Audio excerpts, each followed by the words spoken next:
and we bought a business in the UK BizSpace back in November of last year.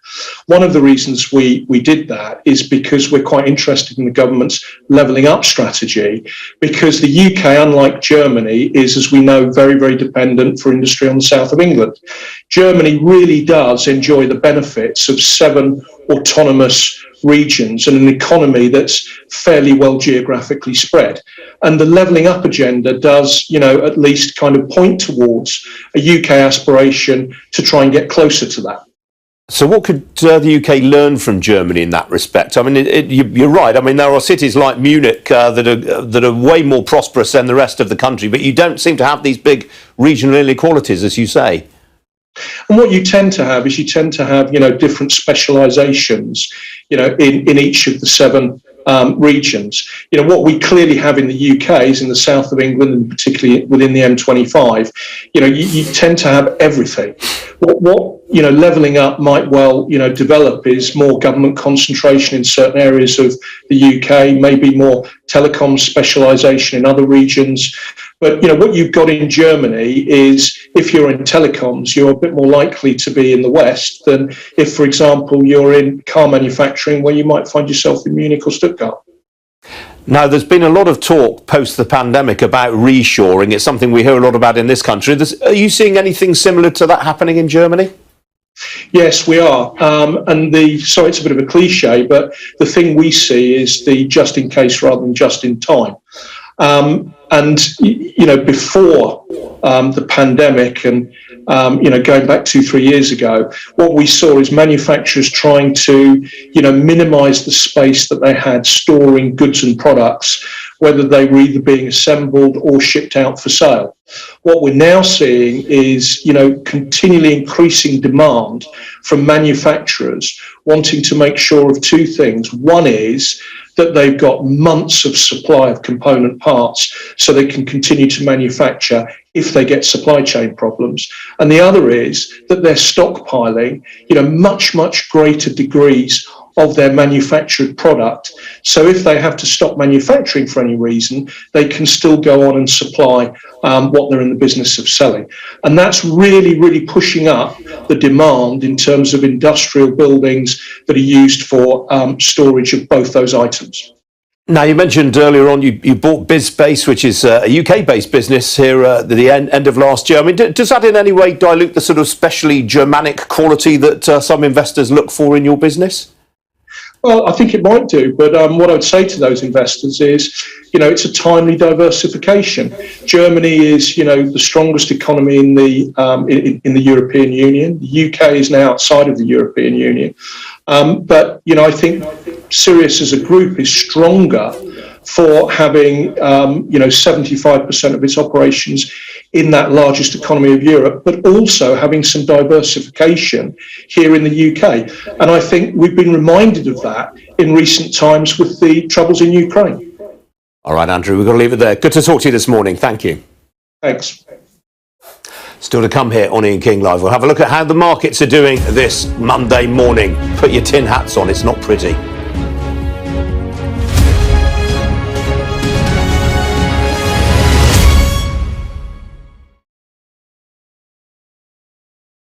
The world seems to be becoming more and more divided. Issues around politics, culture, the pandemic are resulting in vastly opposing viewpoints, causing real rifts between us. I want to get in the middle of those debates. I want to better understand where each stance comes from and whether there's room for compromise. Join me, Trevor Phillips, as we look to find common ground on Sky News.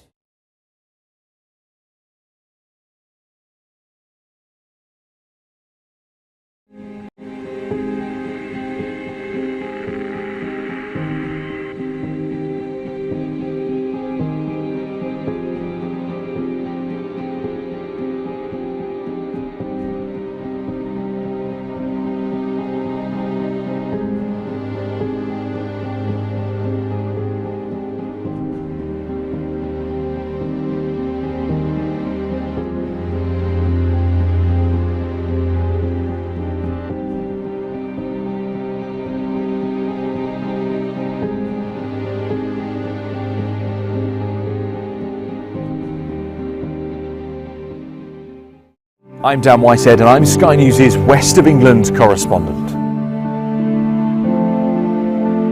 From fishing communities to bustling cities, we spend every day reporting from across the region.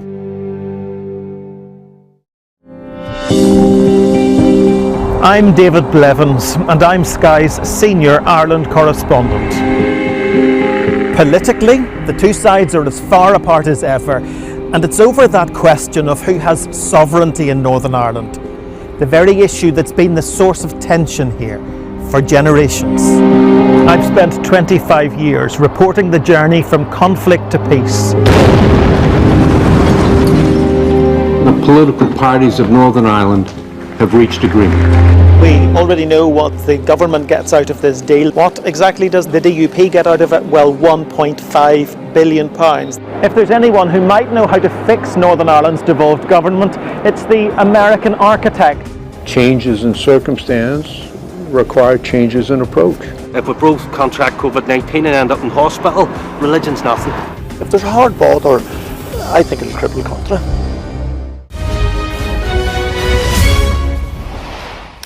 Well, Wall Street suffered a sharp sell-off on Friday afternoon following an unexpected rise in US inflation in May, and that was followed by sharp falls for equities across the Asia-Pacific region overnight. Tokyo, Hong Kong and Mumbai all fell by more than 3%, while Shanghai was also lower. You can ignore the Sydney figure in the bottom right-hand corner of the screen there. Sydney closed today for a public holiday.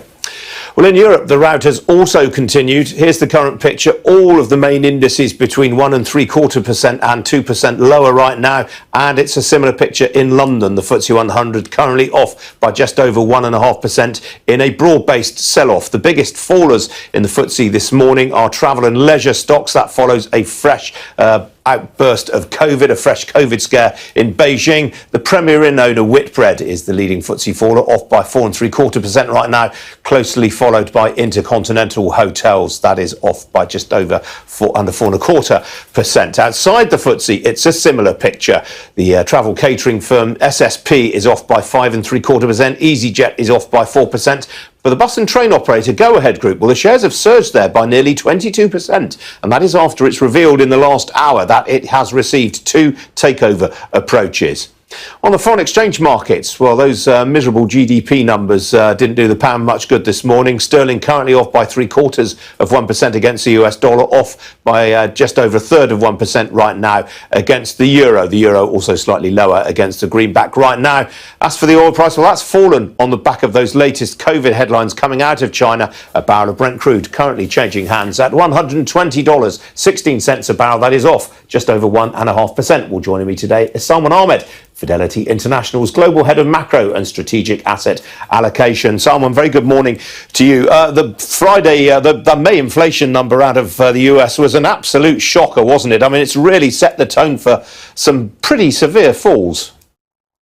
Good morning, Ian. Certainly, those numbers showed a broad-based inflation pressure still remain intact. There was hope going into that release that we are starting to see some peak inflationary impulses. So the growth slowdown, which was in the pipeline as a result of the base effects from last year, inflation may start to notch down. But it does put a lot of pressure on the Fed and key central banks to keep hiking. And we saw from consumer sentiment that the consumer are feeling the pain of this very high inflation, and that's where the scare and the worries are coming from. That we may have very high inflation, forcing central banks to continue to hike and lead to a recession. Now, we've seen a spiking in US Treasury yields this morning. We've also seen yield curve inversion in the jargon between the US 10 and 2 years right now. I mean, a harbinger of recession, traditionally, some would say.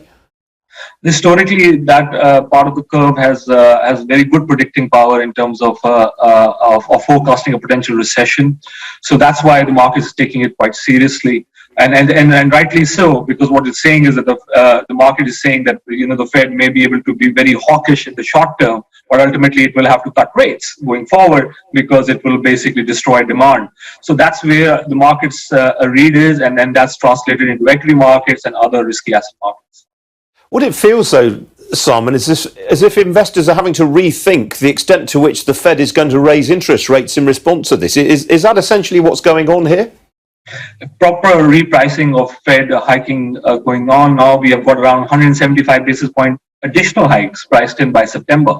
And there's an increased probability of a potential 75 basis point hike coming through as well. So that's a significant repricing of what the market thinks the Fed will do. It remains to be seen what Chair Powell, how he handles this phase of data, especially on inflation and the fact that labor market still remains strong.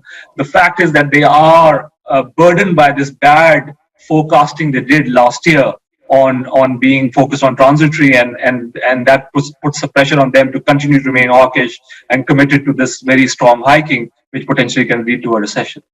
Now, we obviously get a rate decision from the Fed this week. I mean, it looks as though 0.5% is baked in. Could they actually go higher and go for 75 basis points?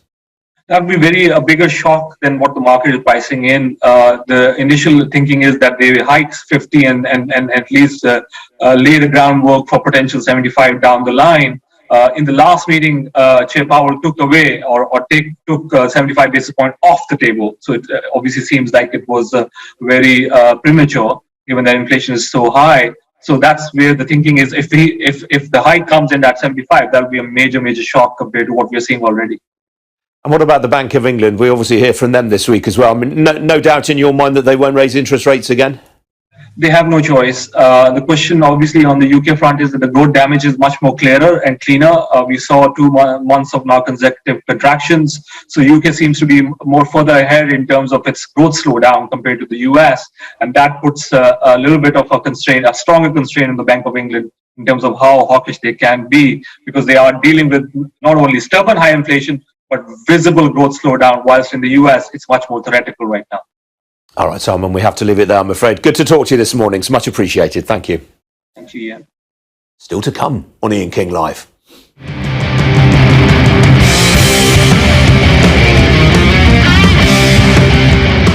PR Interventions amplifies yours. Welcome to Gabby Dave Global. We are a UK-based online e-commerce store, the first of its kind with license to trade in African products. Some of the products are clothing brands and all beauty accessories, hair and beauty brands, natural aphrodisiacs, processed and dried unprocessed food. Our mission at Gabby Dave is to connect African and Caribbean businesses to customers globally. At Gabby Dave, we ensure our sellers get the best deal for their products. We are not just here to help you reach a wider audience. We are also a distribution center to support business growth by fulfilling orders to your customers from our warehouse, making sure customers receive their products on time. We are inviting all Black-owned businesses to trade on our platform because we strongly believe Africans have a unique brand the customer would appreciate globally. So get in touch today and let us make your product and business go far. Here are some of the benefits of using Gabby Dave Global. User-friendly platform, track your shipment, online support, transparent process, multiple SKUs, multiple products, a platform that encourages manufacturers as well as traders. Our marketing and PR interventions amplifies yours. Organized products and categories for easy access and navigation. Access to global community, especially within UK and Europe.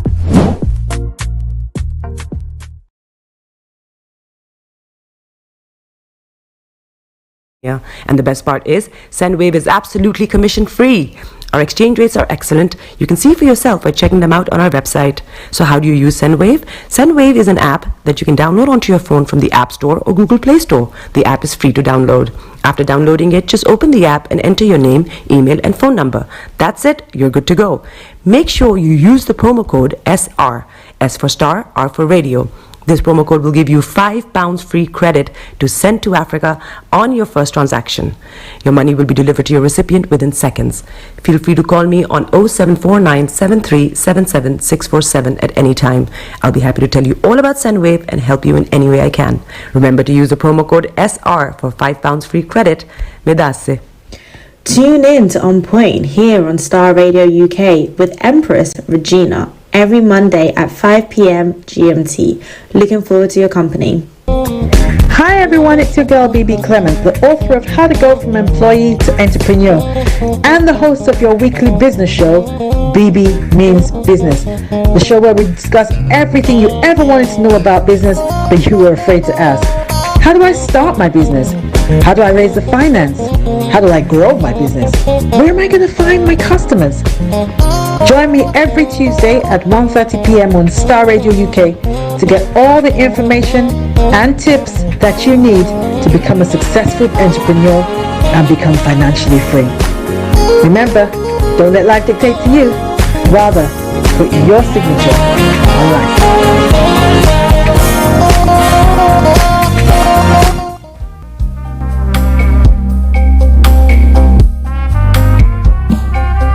Are you looking for the fastest, reliable, and trustworthy door-to-door shipment company? Well, look no further. When was the last time your family received a shipment back in Ghana on time and in time? You are not sure? Well, Lamb Shippers, we pride ourselves with being the fastest, reliable, and trustworthy shippers you can use. You are assured of a prompt pickup anywhere in the UK by our personnel. They also make sure your items are well packaged to get to its destination in time. When it comes to door-to-door shipment, look no further. Well, Lamb Shippers, contact us on 07939009321 or 07498911820. Or you can visit our website www.welllamp.co.uk. You can also drop us a mail, info@welllamp@gmail.com. Well Lamp Shippers, fast, reliable, and trustworthy.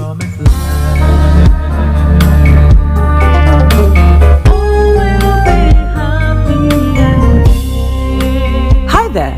Are you dreaming of owning your own house in Ghana? Then you will need a well-documented piece of land that is free from troubles. I highly recommend My Africa Property for any size of land that you will need.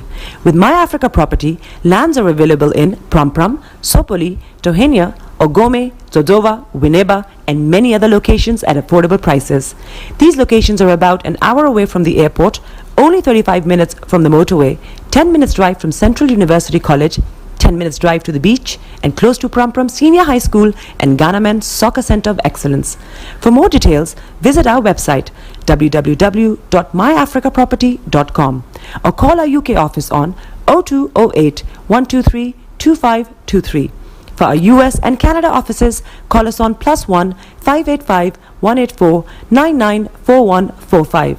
You can also email us at ghana@myafricaproperty.com. Check me out. He tells me my energy is making him tired. Yes! How do you get the energy to do I've been told that I have a lot of energy, but my goodness, I think today I have met my match, people. I have met my match, Miss Suzanne. Wow, amazing. One of the things that's the start of the darkness. Of darkness. So what did that myself and the world will adjust. And 2019, forget the proverbial boardroom. Join me, Simone Frazier, on the CEO, the program that gives you the driving seat over your life. Every Tuesday, 8 p.m. only on Starr Radio.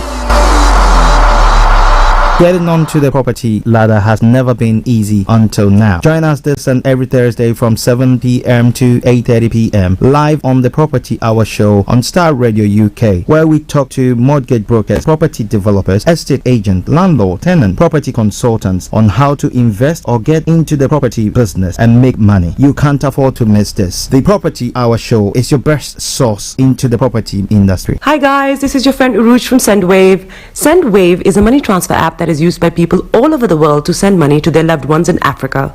With SendWave, you can send money to Ghana, Nigeria, Kenya, Uganda, and Tanzania. And the best part is, SendWave is absolutely commission free.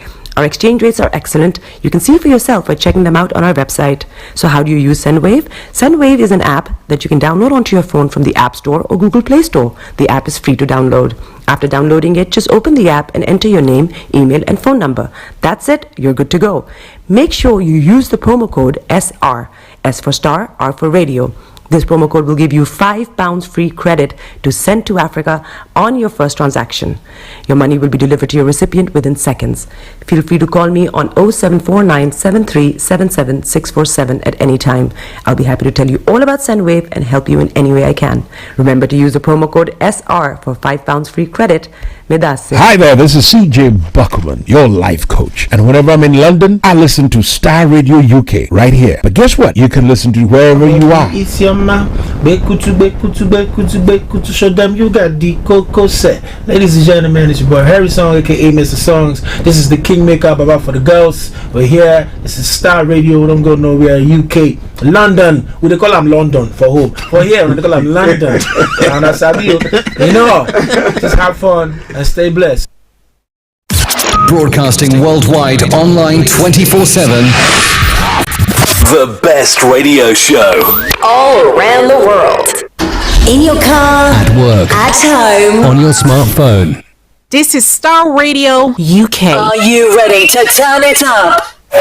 10, 9, 8, 7, 6, 5, 4, 3, 2, 1.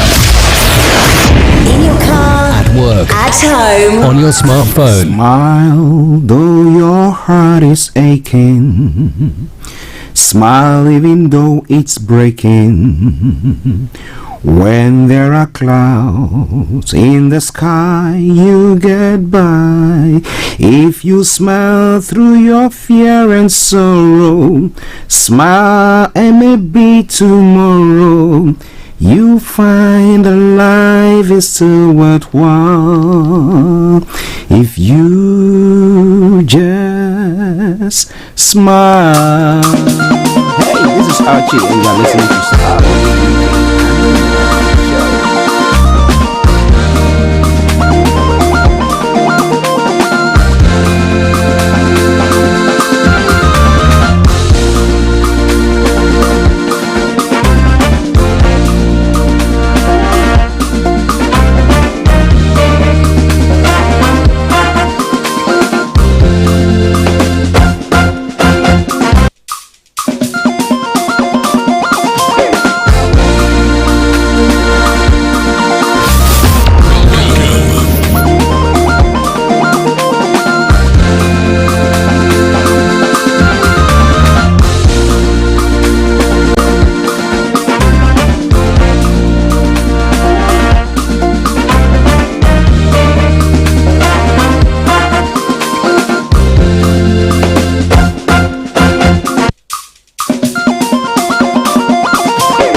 Okay, let me say massive good morning, good afternoon, good evening, good dawn to you wherever you might be on planet Earth.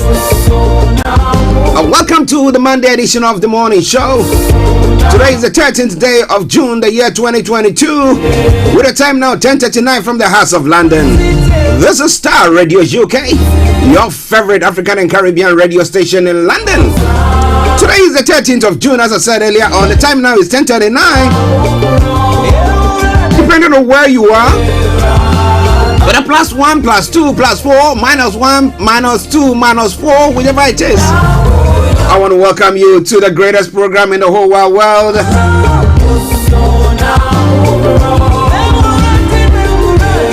Welcome back to the program. I hope you all had a very nice weekend. Yeah, it could be challenging, but somewhere, somehow, I hope that you managed to go through it in peace.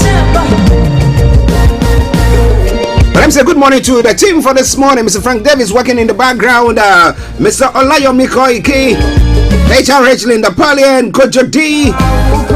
Good morning to you, my able producer, Mr. Francis Guy. And to all our other listeners in all other parts of our world. Especially to my brother, Felix, all the way in Aberdeen. Felix, I hope you're doing well. Long time no here, bro. I hope you're doing good. All right, and to Mr. Ishmael Okine. Yes, Heidi. Good morning to you, Mr. and Mrs. Okine. I hope you're all doing very, very well. To Adenkule Modik Adiza. Oh, good morning. So well done, sir, from Nigeria. Good morning to you all the way from London as well. I hope you are doing good and had a very nice weekend. Well, Mr. Kofi Ali Abdul Yakin, good morning to you. Mr. Dan Tabari, CEO of GL Accountancy Services, all presenters on Star Radio UK, KB, Bossman, Vicky Newton, and all the others. Dave West. And to every one of you celebrating your birthday today, I salute each and every one of you, and I welcome you to the program. I remain yours sincerely, the one and only, the one and only. This is the morning Arch. Playing in the background, something from Nana Manuel. A medley. What's soon I will crown? You are great, and you are big, and you are mighty. I hope it's making your morning today. Somewhere, somehow. God comes through for us. Whether you believe it or not, I see it every day of my life. Okie dokie do. Let's crack on then. To our listeners in the Americas, those of you in Europe, those of you in Asia, those of you in Australia, those of you on the African continent. Hey, Amaya, good morning to you. Anthony Adedeji, good morning. Tassino. And our listeners in South Africa, those of you in Ghana, those of you in other parts of Africa.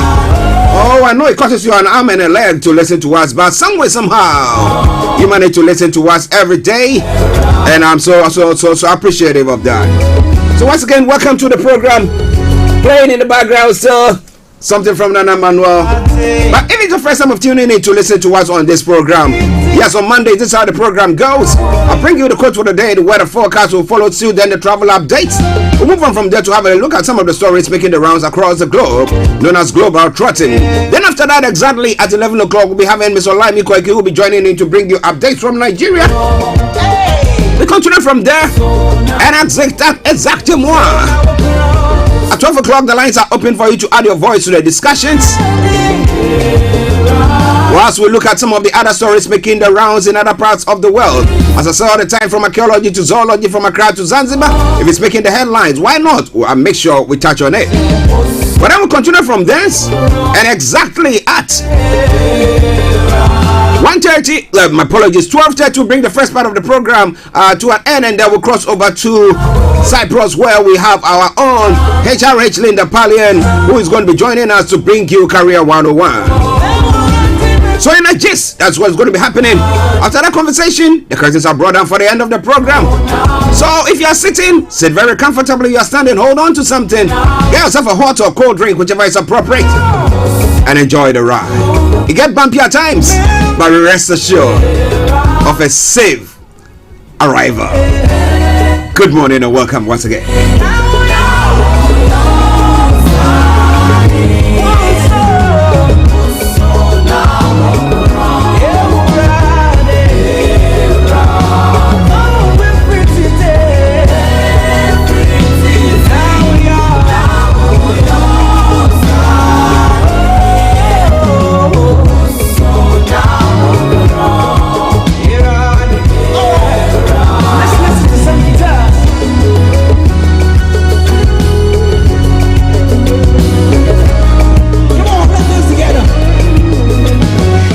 I'm enjoying this tune this morning. You are mighty, you are big, you are greater. It's my first time I just chanced on it, you know. Every morning or at dawn, I try to check on some of the tunes that you want to use for the program. And I just chanced by it and I thought, okay, let me just try it. Okay, came into the studio, just tried it. It's quite an interesting one, a very, very good one too. Nana Manuel, The Tempo. I know that's an old tune, but the tempo that you're using to play it, the instrumentals there, makes it all very, very wonderful too. So kudos to you, more grease to your elbow. Okay, so the quote for today says, success does not jump on people like mangoes fall from trees. Success does not jump on people like mangoes falls from trees. Well, that means you have to prepare yourself. If not, the mango will fall from the tree, and because you're not positioned properly, it might hurt you or end up crashing on the floor and then smashing or mashing up. So make sure that you prepare yourself. Get yourself education, get yourself the necessary advice or training that you need to do so. Alright, then let's move on straight to the weather front. 10:45 the time, Starr Radio UK, the station, the morning show, the program. Archie, your man here. Okay, so when it comes to the weather front today, for London and the southeast of England, this is how the weather is going to be for you. It's going to be mostly cloudy this afternoon with just the odd bright spells remaining for some, staying dry, however, with easing winds. It will continue largely overcast this evening. Overnight, it will stay dry with cloud gradually clearing through early hours to produce clear skies. Light winds expected as well. When it comes to the temperature is going to be 20 degrees and the lowest is going to be 11 degrees. Volume level is going to be high.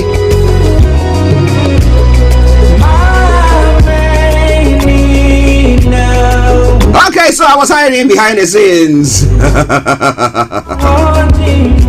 Okay, so as I said, the pollen level is going to be very high. UV level is going to be moderate and pollution is going to be low. Sunset is going to be 21:18 and sunrise for tomorrow morning 04:43 hours. So hey, make hay while the sun shines. But I can tell you emphatically, come Friday, we're going to hit the highest of the temperatures. What is here so far? Rising up to about 31 degrees. What do you think about that? Well, it's all coming away from Starr Radio UK, your favorite African and Caribbean radio station in London.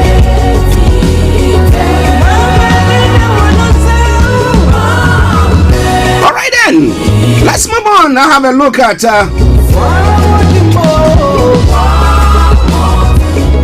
the travels this morning. 10:47 the time.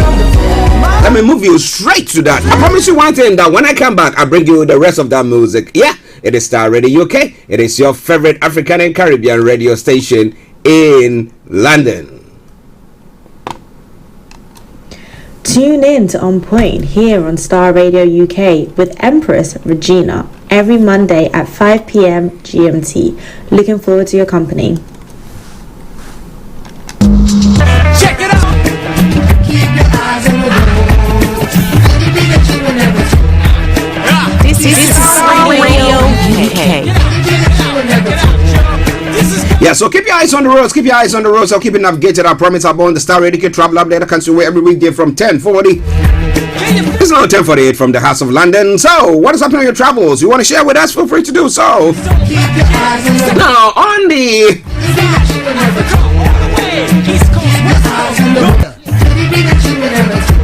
underground this morning, Bakerloo line has got part suspension there. Let me bring you the details of that. Yes, no service between Elephant and Castle and Lambeth North due to emergency engineering works to fix damaged signaling equipment at Elephant and Castle. Good service on the rest of the line. Now, when it comes to the second line as well, we've got minor delays. And that is due to emergency engineering works as well. Let's look at the district line, and due to engineering works as well, there is emergency engineering works as well. There are minor delays on that. The other side, all the others have got good service. DLR, London Tram Link, London Overground, good service there. But keep your eyes on the roads. Keep your eyes on the roads. And we'll keep you navigated, I promise. Our born the Starr UK Travel App that comes to work every weekday from 10:40, bringing the time now to exactly 10:49. Check it out. Okay, so On the major roads in London, A4 has got closures and A40 closures and Central London Red Roads closures there as well. That aside, all there is no exceptional delays. Now let's move you straight on to the riverbeds as well. On the riverbeds, apart from the Woolwich Ferry that's got special service, all the others have got good service. Now let's move on to the National Rail. On the National Rail this morning, Mercy Rail has got special service and ScotRail special service there as well. Well, so on that note, let me say it once again. Well. Good morning, good afternoon, good evening, good dawn to you wherever you might be on planet Earth. Enjoy your commute for today. But you know what? Continue to keep those eyes on the roads.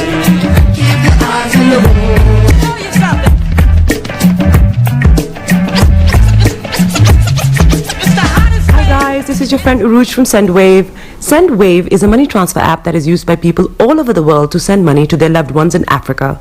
With SendWave, you can send money to Ghana, Nigeria, Kenya, Uganda, and Tanzania. And the best part is, SendWave is absolutely commission-free. Our exchange rates are excellent. You can see for yourself by checking them out on our website. So how do you use SendWave? SendWave is an app that you can download onto your phone from the App Store or Google Play Store. The app is free to download. After downloading it, just open the app and enter your name, email, and phone number. That's it. You're good to go. Make sure you use the promo code SR. S for Star, R for Radio. This promo code will give you £5 free credit to send to Africa on your first transaction. Your money will be delivered to your recipient within seconds. Feel free to call me on 0749 7377 647 at any time. I'll be happy to tell you all about SendWave and help you in any way I can. Remember to use the promo code SR for £5 free credit. Medasse. Tune in to On Point here on Star Radio UK with Empress Regina every Monday at 5 p.m. GMT. Looking forward to your company.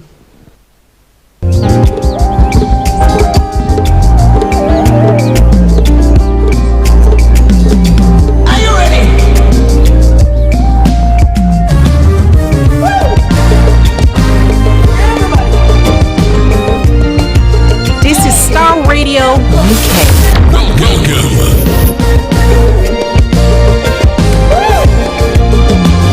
Okay, welcome back to the program Starr Radio UK, your favorite African and Caribbean radio station in London, bringing the time now to 10:52.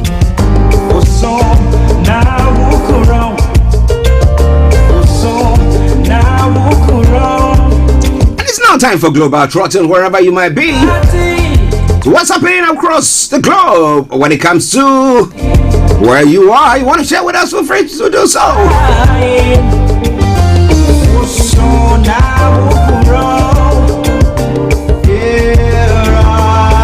Okay, so when it comes to the stories that we're going to be looking at in Nigeria, well, Atiko's game plan to ambush Tinubu.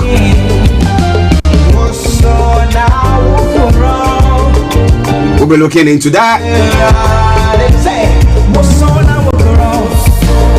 And in 2023 presidency, Atiko speaks on picking running mate.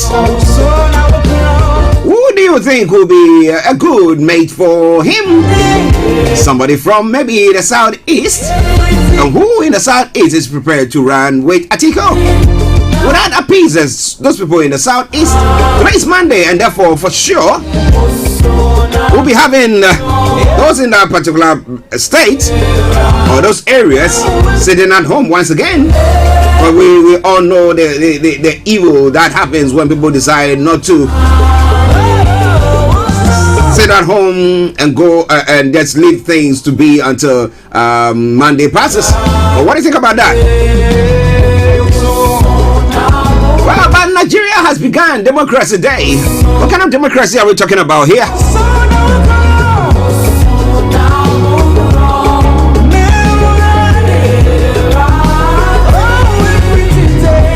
That was yesterday that it took place. I will bring you more on what happened that day, what lessons can be learned or have been learned. What is all coming your way from Starr Radio UK, your favorite African and Caribbean radio station in London.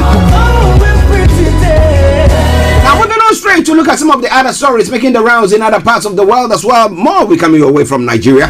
Now Rwandans get ready as the first migrants from the UK should arrive in a few days. How ready are they ready? What do they actually expect from them?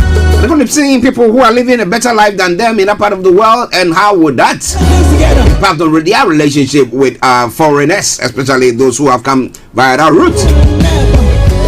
Well, Mali's junta creates a body in charge of suggesting a new constitution.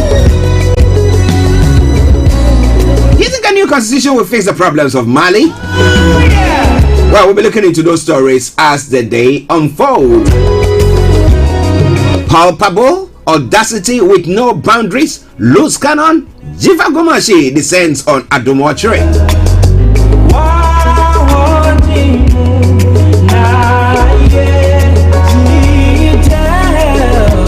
Well, MBB says they've got a database. MBB most digitized political party has database, John Boadu says. And how is that impacting them? Well, is it a database that you've got that people are going to live on? Or what do you think? So all coming away from Starr Radio UK. And then there's heavy security deployed to Kutula in Savannah region after new clashes left one person dead.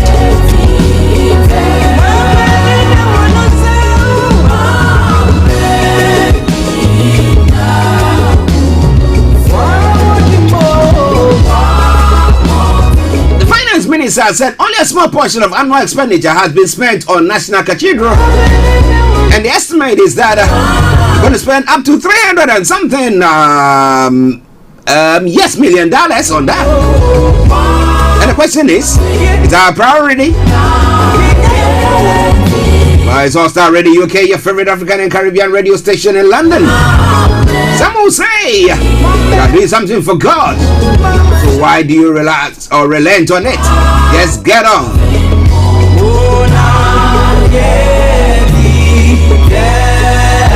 Well, Justice, let me get his name right. Justice Jansen says government has not demonstrated commitment to reviewing ex gratia. It's all coming away from Starr Radio UK, your favorite African and Caribbean radio station in London. Welcome back to the program.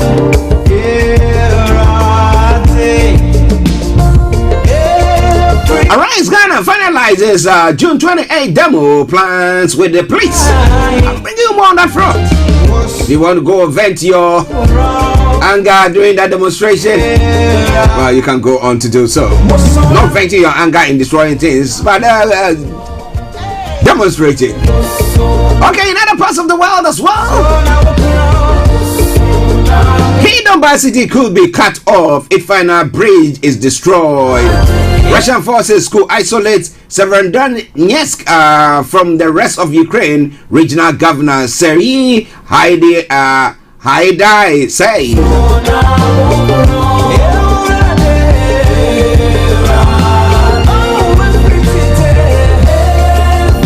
Well, interestingly, African Eye have investigated a Chinese video making industry which exploits children across Africa. You know, we just quickly want to just hop on a situation of going to get some money from somebody and from a country and all that stuff. We'll love to do that. Well, but that's what the Chinese are doing. Now, what do you think and what do you say about that? In France, left vote surge threatens Macron's majority in France. A strong showing by a left-green alliance jeopardizes the French president's parliamentary majority. How is it going to impact Macron as the president and the whole country? Well, we'll be having Mr. Olayomi who will be joining us from 11 o'clock. But then in the UK as well, Rwanda flights migrants close to signal figures. The campaigners are trying to stop the first deportation on Tuesday with 11 people due to fly currently. And then fears for UK economy grows as higher prices bite the economy, contracted by 0.3% in April after it shrank by 0.1%. Aaron Banks loses libel case against Cadwalder. Okay, so this and a lot more we're going to be looking at during the course of the program. So don't you go away at all. Let me bring you another line nice music, and then we continue with the show. And this time around from Papa Yankson, one of the oldies, says Jimmy, save me, enjoy, I'll be with you.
On your smartphone. This is Starr Radio UK. This is Starr Radio UK. Are you ready to turn it up? You are listening to Starr Radio Morning Show. Set up radio, yes. Then I remember.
Afro-Caribbean radio station in the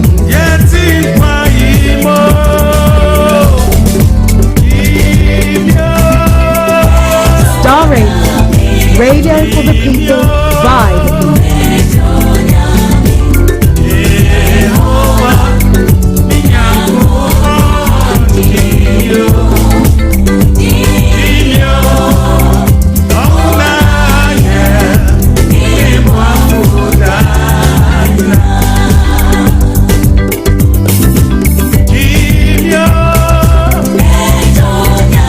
Well, something from the late Papa Yankson and Stella Dugan. Still, save me, Jimmy, All right. But it is Starr Radio UK, your favorite African and Caribbean radio station in London. 4 minutes past the top of the hour. Hope I'm making your day this morning, wherever you are. Yeah. Even as you go through the day, may God save you from anything that seems to be holding you back or holding you down. But as I said from the quote this morning as well, just make sure that you prepare yourself for the success that you were expecting. Success does not jump on people like mangoes that fall from trees. So prepare yourself, look for it at times, and then somewhere, somehow, it smiles at you. Okay, 5 minutes past 11 the time. We take a commercial break. We come back. We'll be having Mr. Olayomi Koike joining us to bring us updates from Nigeria. Starr Radio UK and the Monday edition of the morning show. Hi guys, this is your friend Uruj from SendWave. SendWave is a money transfer app that is used by people all over the world to send money to their loved ones in Africa. With SendWave, you can send money to Ghana, Nigeria, Kenya, Uganda, and Tanzania. And the best part is, SendWave is absolutely commission free. Our exchange rates are excellent. You can see for yourself by checking them out on our website. So how do you use SendWave? SendWave is an app that you can download onto your phone from the App Store or Google Play Store. The app is free to download. After downloading it, just open the app and enter your name, email, and phone number. That's it. You're good to go. Make sure you use the promo code SR. S for Starr, R for Radio. This promo code will give you £5 free credit to send to Africa on your first transaction. Your money will be delivered to your recipient within seconds. Feel free to call me on 0749 7377 647 at any time. I'll be happy to tell you all about SendWave and help you in any way I can. Remember to use the promo code SR for £5 free credit. Medasse. Tune in to On Point here on Starr Radio UK with Empress Regina every Monday at 5 p.m. GMT. Looking forward to your company. Hi everyone, it's your girl BB Clement, the author of How to Go From Employee to Entrepreneur and the host of your weekly business show, BB Means Business. The show where we discuss everything you ever wanted to know about business but you were afraid to ask. How do I start my business? How do I raise the finance? How do I grow my business? Where am I going to find my customers? Join me every Tuesday at 1:30 p.m. on Starr Radio UK to get all the information and tips that you need to become a successful entrepreneur and become financially free. Remember, don't let life dictate to you. Rather, put your signature on life.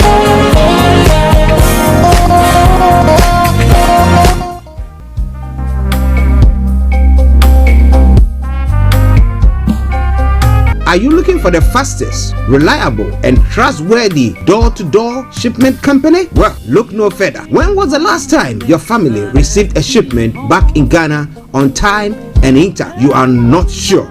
Well, Lamb Shippers, we pride ourselves with being the fastest, reliable, and trustworthy shippers you can use. You are assured of a prompt pickup anywhere in the UK by our personnel. They also make sure your items are well packaged to get to its destination in time. When it comes to door-to-door shipment, look no further. Well, Lamb Shippers, contact us on 07939009321 or 07498911820. Or you can visit our website www.welllamb.co.uk. You can also drop us a mail, info@welllamb@gmail.com. Well Lamb Shippers, fast, reliable, and trustworthy.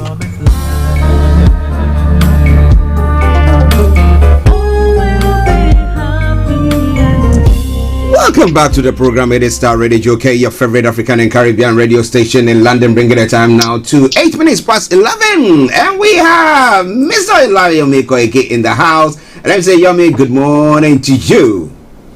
Well, it is a very good morning to you back in the studio. Good morning to all our listeners, our viewers, and those that have been part of Starr Radio UK family.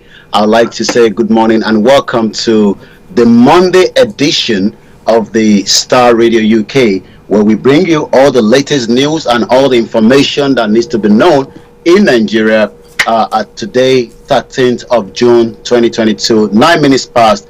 I know we've been away for again another 3 days, but it's for the benefit and the good of Star Radio UK. But we are back fully again this week, and I can assure us there will be nothing to miss. But I know that Archie has been doing the best to give you all the latest news. But I'm back now to give us everything that has happened in Nigeria.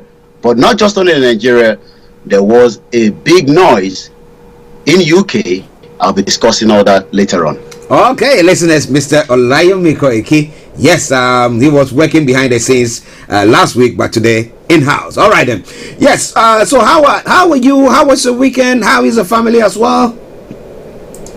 Well, the family, I always say, the Japanese says, when you are doing very well, be rest assured that the family will not lack. When you talk about the family, just this morning I was telling, because I had a short program on my platform, and I was saying to some of my listeners from around the globe, especially those in Nigeria, that at least, even if I don't have money in my bank account, and sometimes we don't as diaspora, for not because we don't have, maybe you're waiting for your payday, which you are guaranteed that you will have money. But the most important thing is, should any of the children be sick, you don't have to worry, because the government that you have paid your contribution through the tax and others will take care of them. And I was given the equivalent for those that might not understand in Nigeria, that you probably would collect 15,000 naira, equivalent of 20 pounds, to all our children that are living here in UK. Nigeria has such money, but we will talk about all these. But the most important thing is the family is doing very well, and we can always be grateful while we are still alive. Well, listeners, Mr. Olayomi Koiki, for you. Nice to have you back. Now, before we go to the event that took place in the UK and all the others, let's quickly look at Democracy Day that was supposed to be celebrated yesterday, the 12th. It's supposed to be the 12th of June. Now, was it celebrated? How did people take it? And how has the participation been so far? Do you see people getting themselves ready for the 2023 elections with the APC nominating their flag bearer, Tinubu, who is going to be his running mate? We're not very sure. Atiku Abubakar, PDP, is also saying other stuff. So there are a lot of things happening behind the scene. Democracy Day, was it celebrated?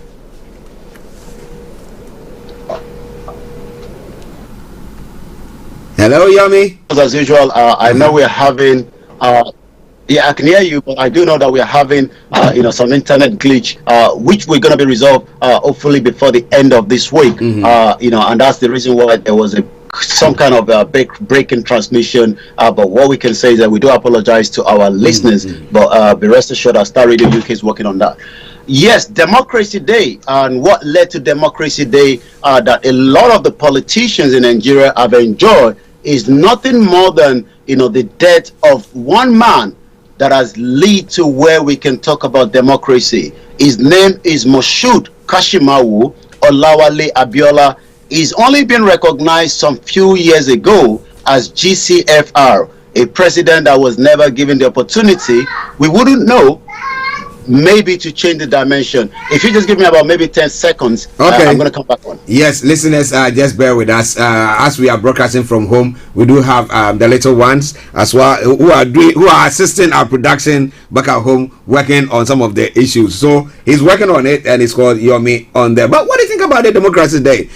Chief MKO Moshood Abiola, the late, because of him, in recognition of his life and the fact that he could have been the president. He was voted into power, as Nigerians have said. That was one of the free and the fairest election that ever took place in the country. But he wasn't accorded that the position to rule or to be able to become the leader of the country. Would that have changed the fortunes of Nigerians? Would they have come to a point where now there's lots of secessionists in that particular part of the world? What do you think about all that? Mr. Olayomi Koiki will bring you more on that front. But wherever you are, we just want you to stay tuned and don't you go away. It is Star Radio UK. It is your favorite African and Caribbean radio station in London, and we have Yomi back. Let's go back. Yes, Democracy Day. Over to you. Democracy Day, like I was saying, all led to, just as you were analyzing it, the death of the late Chief MKO Abiola. And to be interesting part of it is, one of the wife is one real movement of the Yoruba nation. We're going to talk about that. I'm talking about someone that was as closest to how and when the death of late Chief MK Abiola. She even talked about the declaration he did that we could not do the same mistake for the Yoruba self-determination as a lot of people have been asking. But we're going to come back to that. The late Chief MK Abiola, was born August 24, 1937, and as we all know, he died in the hands of, again, the government of the day then. What led to his death was what we can call, the 1993 June 12, the most freest election that you can ever think of. Then what happened is his closest friend, again, is someone that a lot of people now is asking the question. I'm talking about the former president Ibrahim Badamasi Babangida, and we got to also specify a Fulani man that also gave the assurance, according to the wife, that has continuously given all kind of interview. She will be on Star Radio UK on Wednesday with all. Okay, listeners, just bear with us. As we said, the internet. Yeah, and we will have a lot of. Yeah, go on, Yomi. So much to talk about. But one thing before, I know that again the internet is really giving us a bit of a glitch this morning, but we'll see if we can manage it. If not, I might have to drop a little bit downstairs and maybe that will stabilize it. But for now, we just continue. So what I can say is the death of the late Chief MK Abiola that we do know was an assassination because they just wanted to take him out. Not just because the love that he has for Nigeria, but because there were some what we call the cabals that knew that Chief MK Abiola might change the poverty, the genocide, things that we're experiencing after that death of Chief MK Abiola. He wanted to change a lot of things, but not just the cabal. Some international community would not want somebody, a very high intelligent man that finished at the University of Glasgow, and now we can say the government recognizes him, but the question is, does the world recognize this man, even though he had access? And when I say access, to the White House, to all over the world. At some point, he was asked whether he could become the UN General Secretary, that he turned down. The wife again said during one of the interviews, why do you want to really go for the president? You have everything. You are wealthy. You are known around the world. He said one thing, and one thing is, for the sufferness of the people in Nigeria, that is the only reason he wanted to be a president that he never did. Well, may his soul rest in perfect peace, and I hope that lessons will be learned from this, because if he at the time went all the way, making sure that he wanted to see what's going to happen when it comes to the development of Nigeria, economical wise and then health wise and name it, everything, and he didn't get to do that. But well, would that have changed the secessionist secession groups that are going on in various parts of the country, or would that have changed the fortunes of Nigerians as a whole? Well, it is Start Radio UK because of the internet playing up, so we'll just go straight on to the stories that's making the round. Now let's quickly hop on the event that took place in London, the big event. Well, the big event that took place in London, as against the one that was happening in Nigeria, was the recognition protest, or the recognition rally that took place in the United Kingdom, where the Yorubas came out in their large numbers to tell again the UK government to recognize and think about, the future, the relationship that I can have with the Yoruba people, as against the one that we have with Nigeria. Okay, listeners, just bear with us. If you take me off, I might probably maybe change the direction, and then maybe the internet will be a little bit stable. Okay, thank you. Whilst Mr. Olayomi Koike is trying to get that, so that protest that took place was to help. Is the recognition protest by the Yoruba people who are still looking at breaking away. But my question has been, has the momentum actually died down a bit? Because when we had Chisande Igboho leading the flock, let me put it that way, and making sure that he was making lots of noise before his attempted attack in his house that caused him to flee the country, and then his arrest at Benin as well until when he was released. Now, do you think the momentum has died down, or as some people say, when you see the sea still, or you go mid seas and then deep seas, and you see the sea seems to be still, you think that there are no waves or anything of the sort happening, then you might be wrong, because behind that there might be some strong current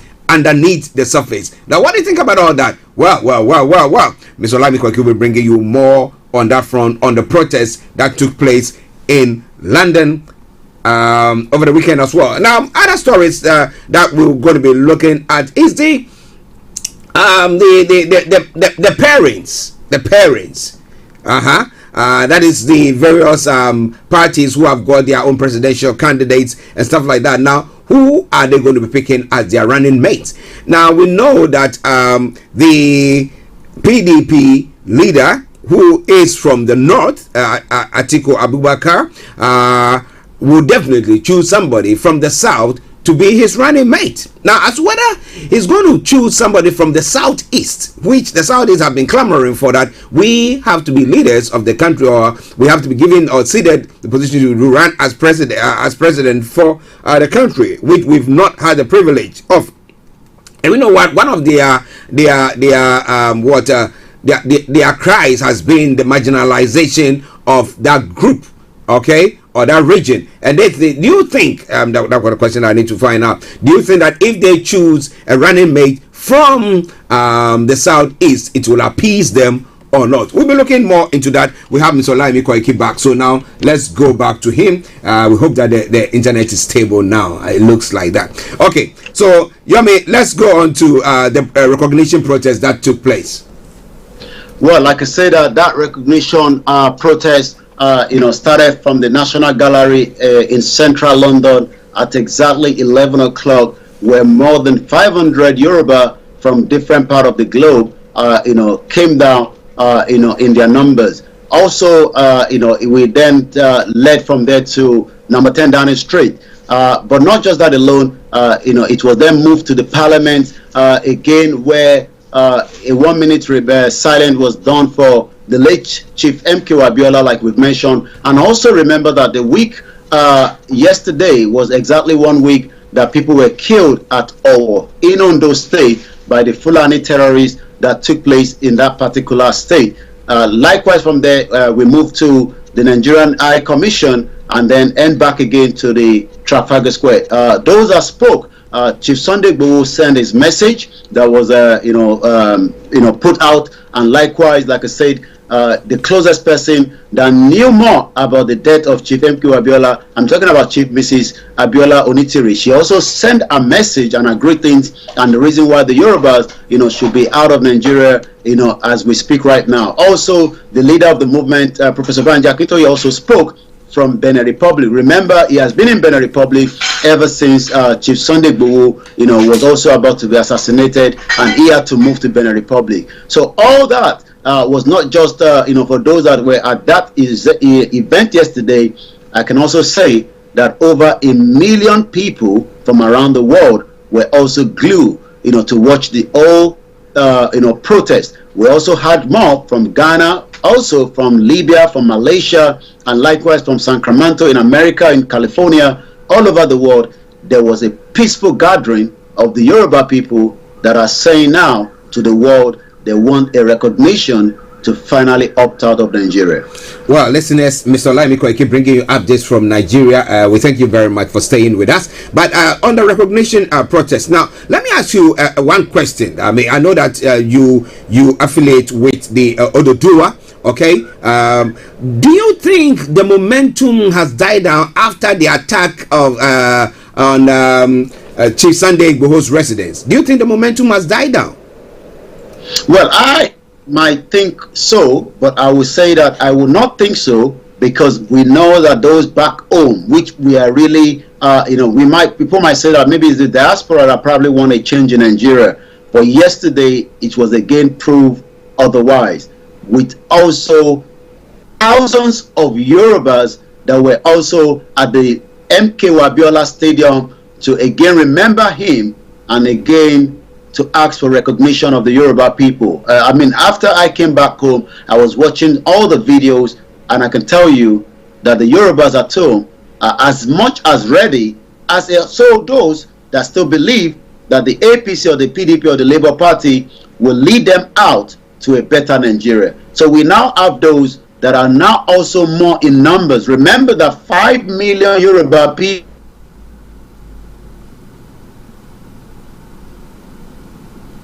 Okay, listeners, bear with us. Yes, okay, we have Yomi back. Yes, go on. And the purpose of that petition is nothing more than to ask, for recognition of the Yoruba nation. So when we say that we have people that wants to keep support present government or wants to have a PDP or APC, or those that are also asking for Peter Obi, which has been one of a very important one on the social media as well, because a lot of the youth are vying for Peter Obi. But again, 5 million Yoruba people have also spoken that they also want recognition out of Nigeria. Well, listeners, it's Starr Radio UK. Now, before we go to some of the other stories that you have, now with the various parties, the major parties. So let's talk about the PDP and the APC. We know we have got a third force. Is that Peter Obi's party? One of the parties. Yeah, Peter Obi's party. Yeah, be the third force. Yeah. So now, do you see any of Atiku Abubakar like this picking somebody from the southeast or from the southwest? And if he picks anybody from that particular part of the world to, become his running mate, would that appease the secessionists? Well, it's going to be a very big one for the big two political party, both APC and PDP, and the reason for that is nothing more than the fact that these two political party would have to not just get someone that will align to what we can call the northern part of the PDP as a presidential candidate, as against the southwest of the APC of Tinubu, that is contesting under the APC. They would also might not able to bring in a northern Muslim or a northern Christian, a northern Muslim rather from the PDP. So I hope you got the message. Yeah. So PDP has Atiku, is a Muslim. Tinubu is a Muslim. Now they would have to get a Christian to balance it, and that Christian from the PDP aspect would not have to come from the north. It has to come from the southeast to please the southeast and the Biafra. And they're going to be having a 1 million march in Belgium on the 14th and the 15th, where it's going to be a very big one again, as they are also demanding a total recognition and to opt out of Nigeria peacefully. But from the southwest side, where the APC have channeled their presidential ticket to, they would also have to get a northern Christian as against a northern Muslim, a Muslim ticket, if you want to put it that way. Yeah. So it's a very delicate one for them, but like I said, it is still something that they have to look at. And looking at the headline, APC may unveil Tinubu's running mate on Wednesday. The party is focused on the northeast. We would have to wait who is going to be coming from the northeast that the APC would have to bring in.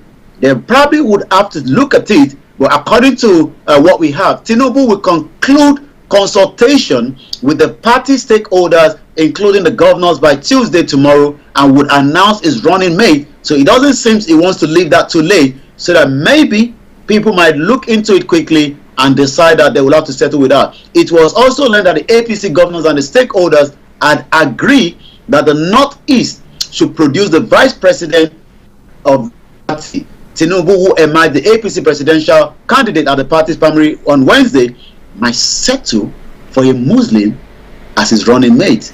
I do know from intelligent that he is currently again in London for medical treatment.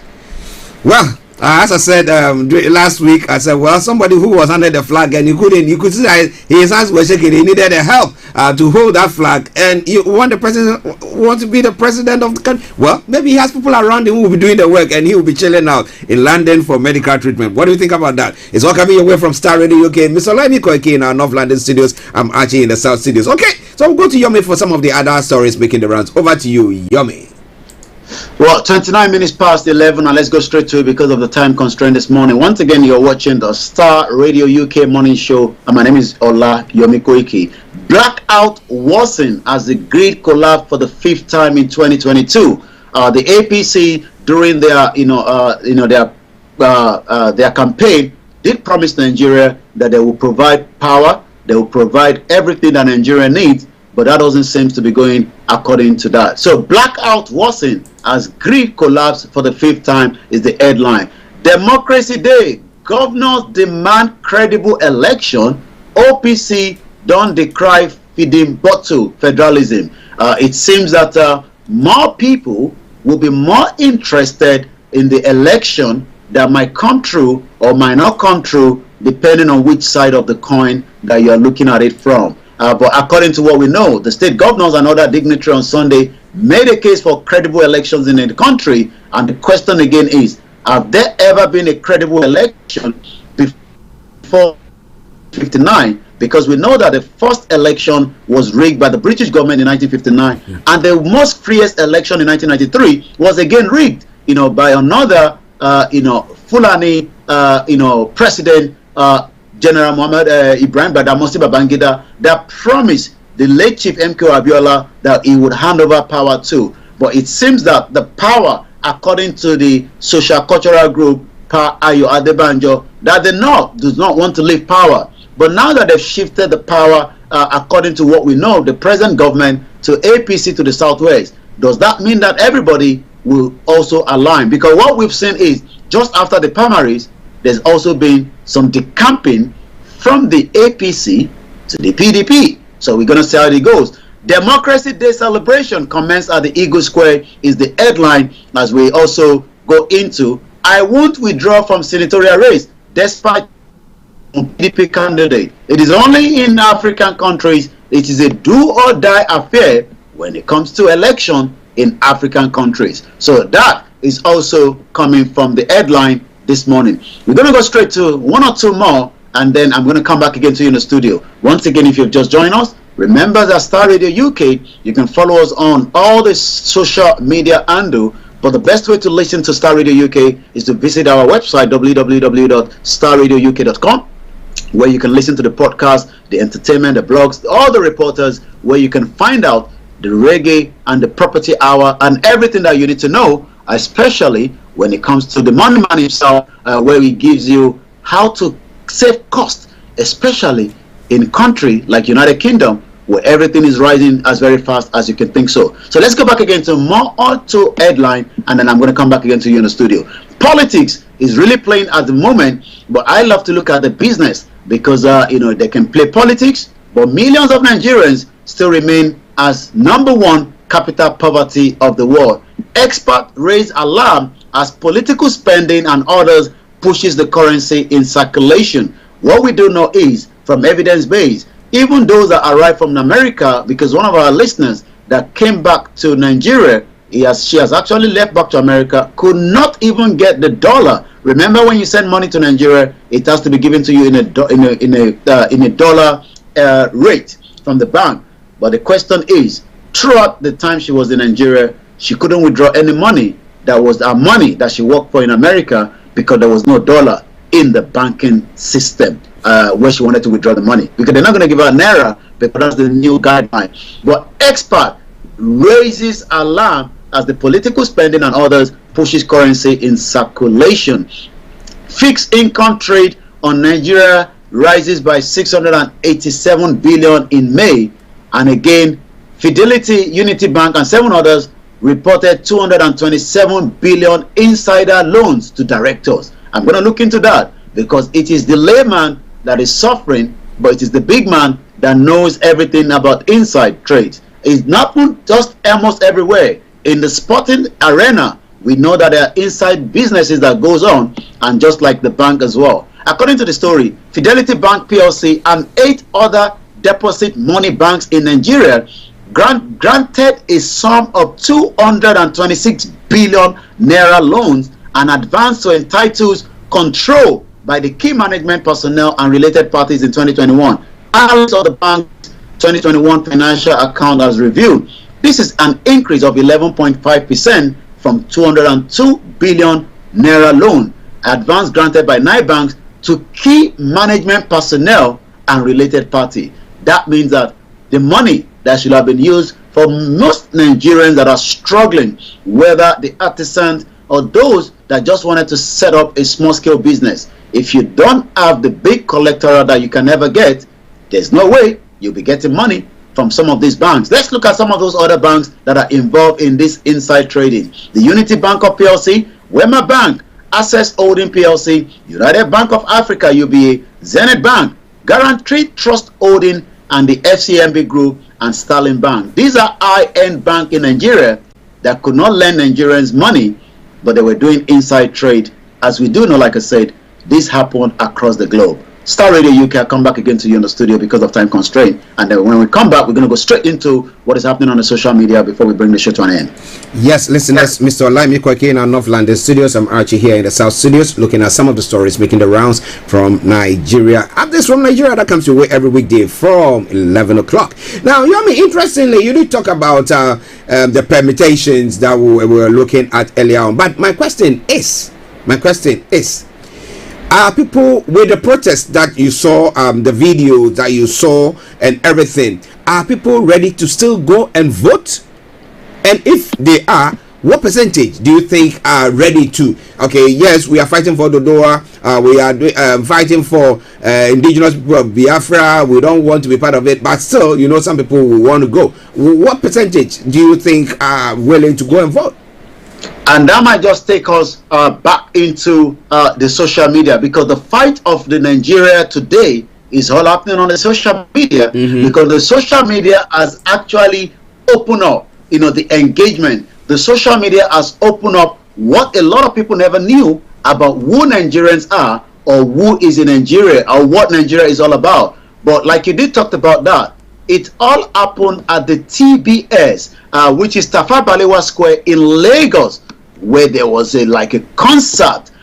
You probably thought maybe there was a jamboree, or maybe there was a celebrity coming. It was nothing more than the youth defy the rain to get their PVC for what we can call a mega turnout. Even the INEC chairman was right there. There were music, there was everything. Lagos youth defy rain to get PVC at a mega concert. The event was organized by the Independent National Electoral Commission, YEGA Africa, and the European Union. Again, the European Union, that again, a lot of Nigerians from the other side are saying whatever happened at the Berlin conference is having big impact in most African countries, but yet they are there again to monitor the youth collecting their PVC. Nigerian youth and stars defy the rain when they attended the Youth Vote Count Mega Concert 2.0 at the Tafawa Balewa Square on Saturday. But here in Sunday, most of the youth that we met at Trafalgar Square, at the Parliament Square, at the Downing Street, and the Nigerian High Commission, I'm talking about the youth that came with their parents, are saying they want a total freedom out of Nigeria. Well, interesting one. So as whether our those who are listening, the youth are going to branch off from the agenda of Oduduwa, or they still want to use their voting power, their term, to change situations there. Are they able, and which one do you think is going to resolve the situation for us? It is all coming your way from Star Radio UK. You can post your comments on our Facebook page, and I promise you I'm going to read that, or when the lines are open you can add your voice to the discussions. But now let's go back to Yomi for some of the stories making the rounds on the social media platforms and others. Over to you, sir.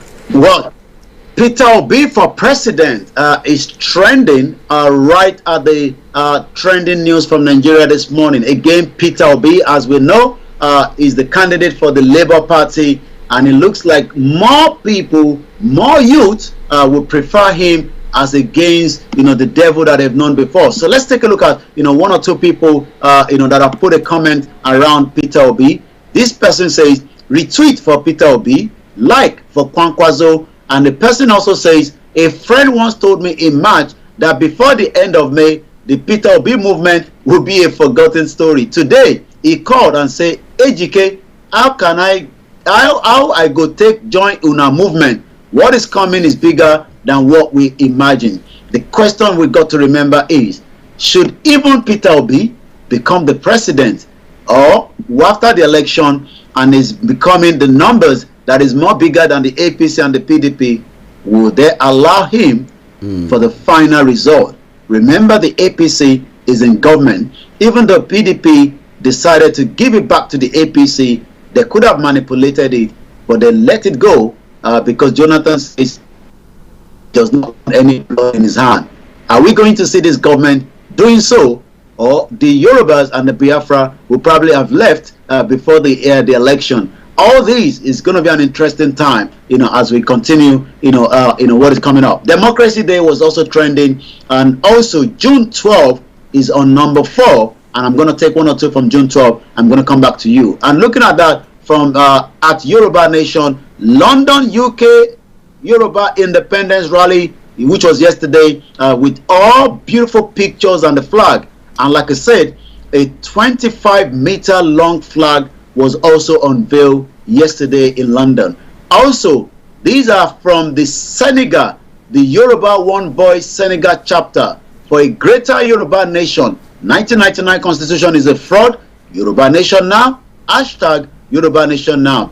Also, according to the Federal Ministry of Information and Culture, inspection of guards by the special guest of honor, President Muhammadu Buhari, during the 2022 Democracy Day celebration at the Eagle Square. I'm going to take one more, and this particular one again is coming from India. Support Yoruba Nation now, Yoruba One Voice, India Mumbai chapter, all out for the June 12 global rally. So you can see that, like I said, the fight is not just only on the social media, it is also where people can gather. And yesterday we saw that people came from Scotland, Denmark.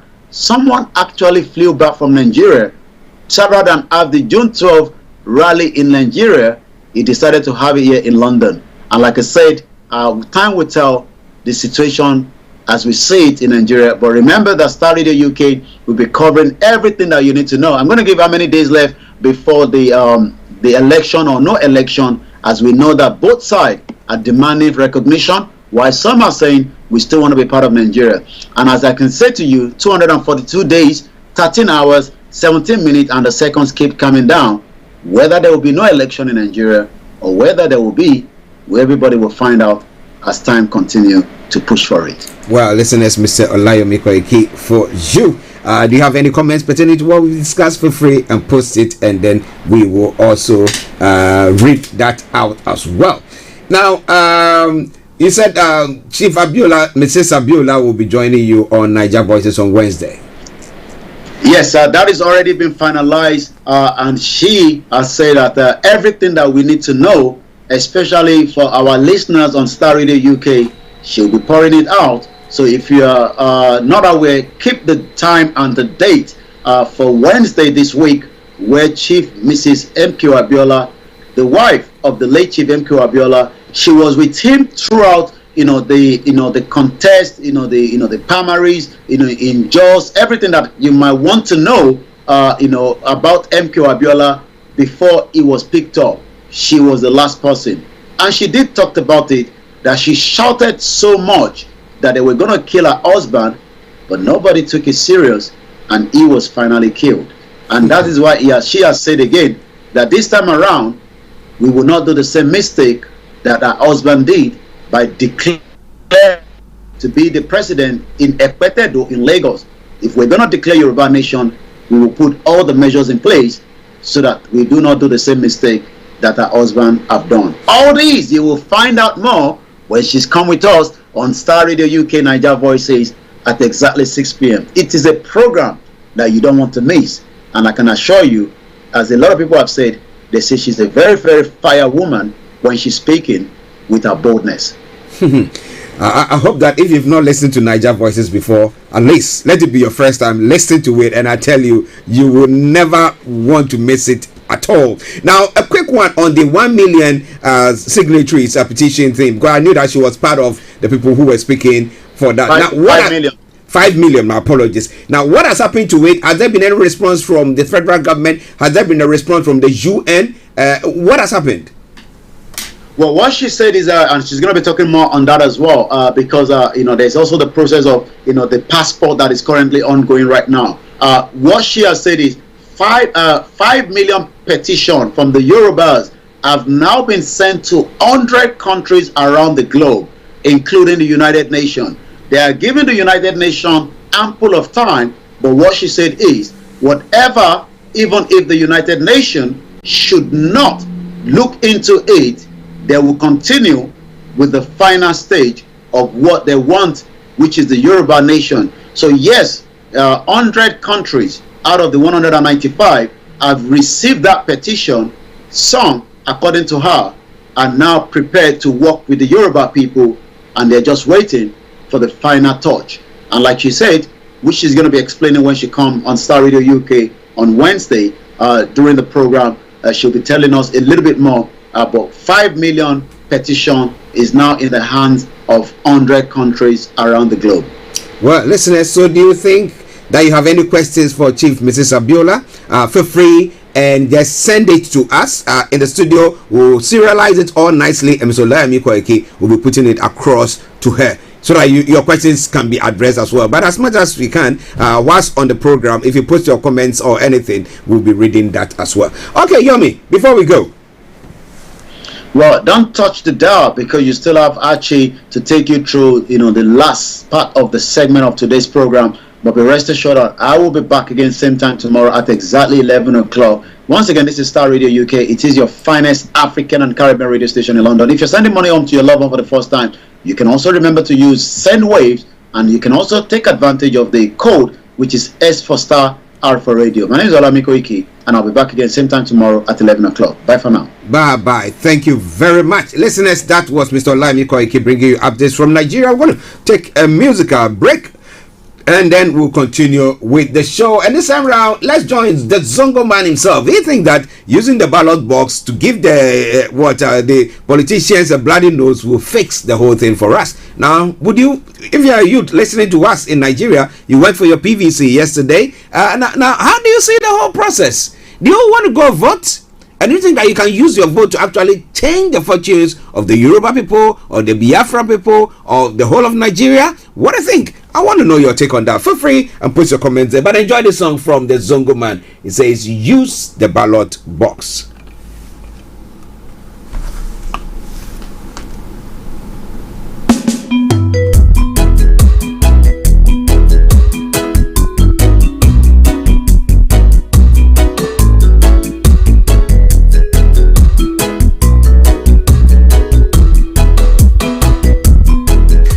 Morning to Mr. Anthony Adedeji as well. Tony, I hope you are doing very well. Use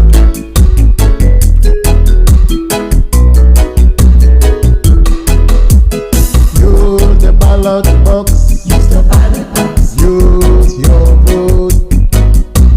Go to the polling station and give them a bloody nose.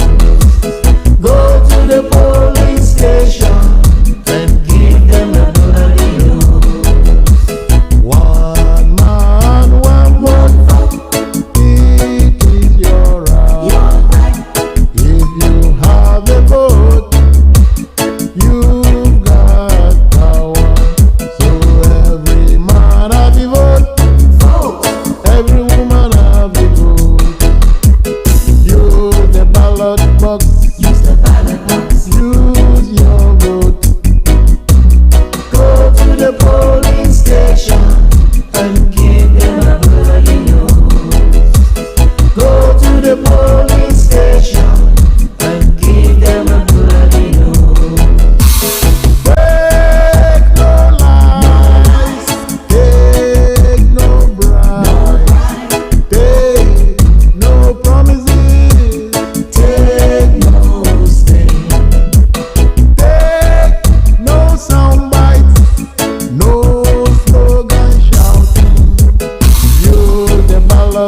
Hi guys, this is your friend Uruj from SendWave. SendWave is a money transfer app that is used by people all over the world to send money to their loved ones in Africa.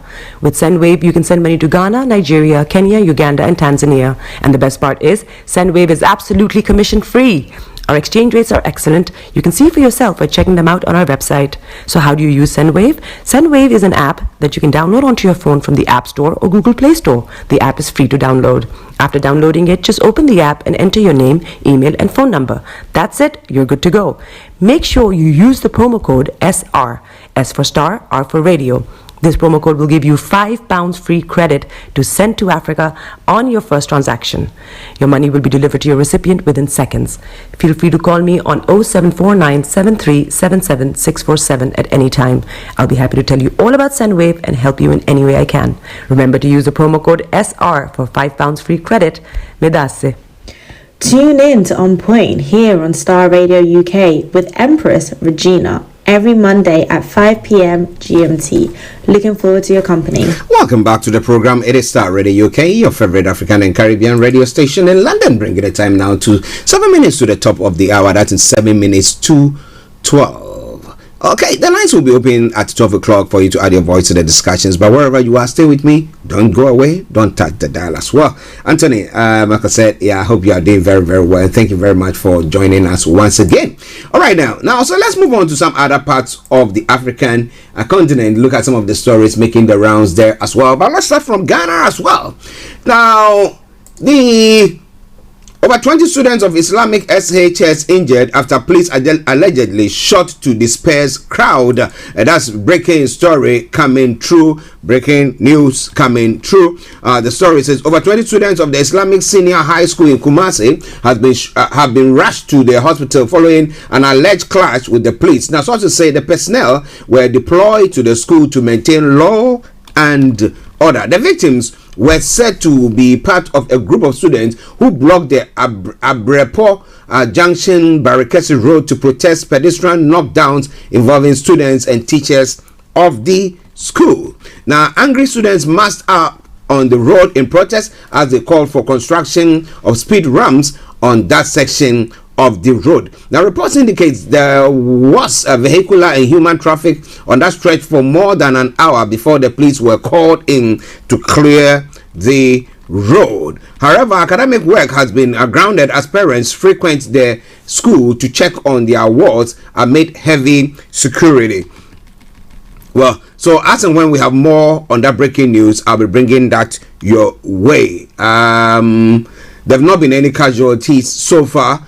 We hope that everybody, they are receiving treatment and they'll all be okay. But, well, it is Star Radio UK, your favorite African and Caribbean radio station in London. I'll bring it a time now to 5 minutes to the top of the hour.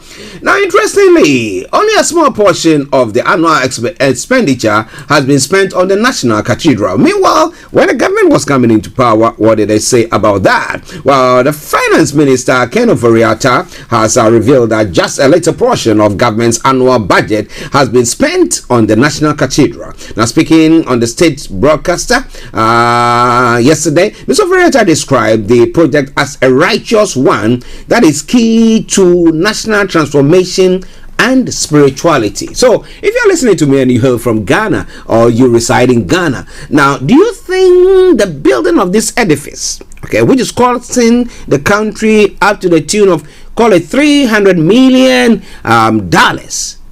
will bring about spirituality?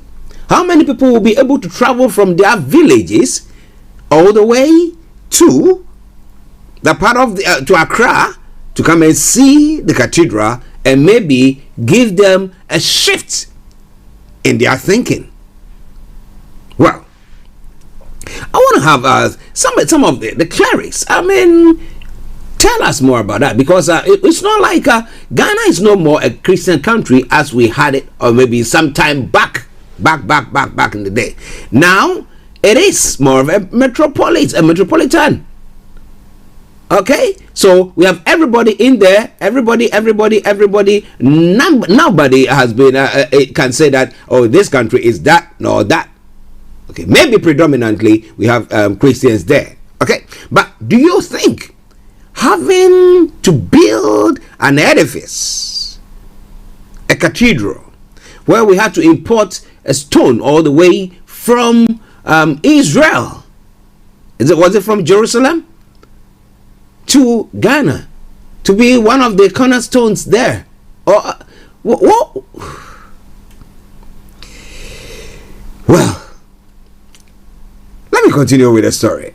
Now, government has in the last week been criticized following revelations that nearly 200 million of taxpayers' money has so far, 200 million of Ghana cedis of taxpayers' money has so far been spent on the National Cathedral project. But clarifying matters, the finance minister said government has spent about 30 billion Ghana cedis in terms of our expenditure. I think this year we've spent at least 25 million Ghana cedis on the National Cathedral, which is 1,000th of the budget. As the finance minister, Mr. Foriata, said, the Kufuor government is not focused on just the economic benefits of the project, but its committed to building a righteous state in which the Lord promises. Oh. Well, so I bet you that the UK will be one of the righteous countries across the globe. I bet you. Because the number of churches that we had, church buildings, let me call it that way, that we have, we should see lots of righteous people in this part of the world. But what do we actually see? So we see that the buildings is not what is doing it. It's more to do with here, your heart.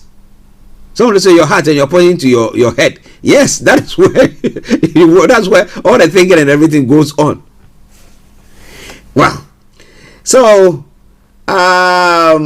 meanwhile, the North Tongo MP Samuel Okudzeto Blakwa has questioned the procedures government has employed in its quest to undertake the project. According to him, the Kufuor administration first proclaimed the project as a private and personal pledge. However, public funds are now being siphoned to facilitate the task. Now, this, Mr. Blakwa noted, is illegal and unacceptable.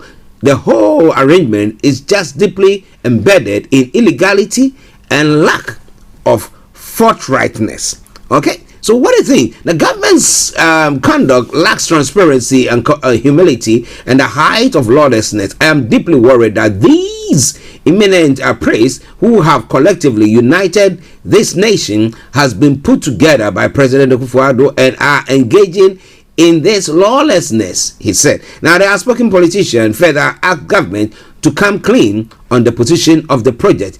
You don't build a national cathedral based on lies and deception, he stated. So if you are building a national cathedral for holiness and for righteousness in the country, then come with clean hands. That's what Nasha is trying to say there. But what do you think about all that? Quite an interesting piece there. But it brings the time now to 12 o'clock. And let me announce the lines open. 0208-133-2257 or 580208 133-2257 or 58. If you happen to be in the US, Canada, the Caribbean area, it is 001-718-303-2737, 001-718-303-2737. You can text or WhatsApp us. It's 0753-966-1744, 0753-966-1744. Our Twitter handle is at Starr Radio UK and email address is info@starradiouk.com. All right then. Now, let's move on to some other stories because at 12:30 exactly, the first part of the program will be brought to close, and I will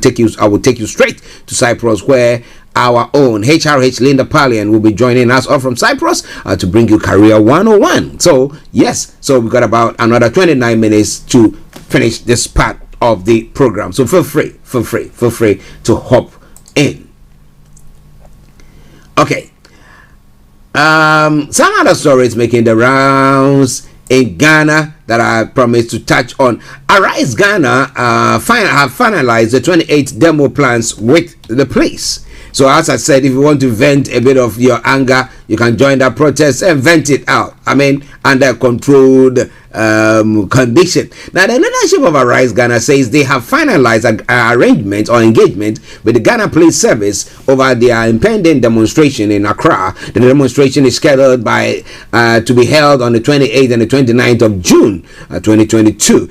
The first day, the 28th of June 2022 of the demonstration will begin at the Kwame Nkrumah Circle Interchange of Brasport, where we shall all converge between the hours of 12 p.m. and 3 p.m. We shall move through the Nima Police Station Street to the Akwa J Interchange and end at the frontage of the Jubilee House, where we will picket until 10 p.m. That's going to be a long day.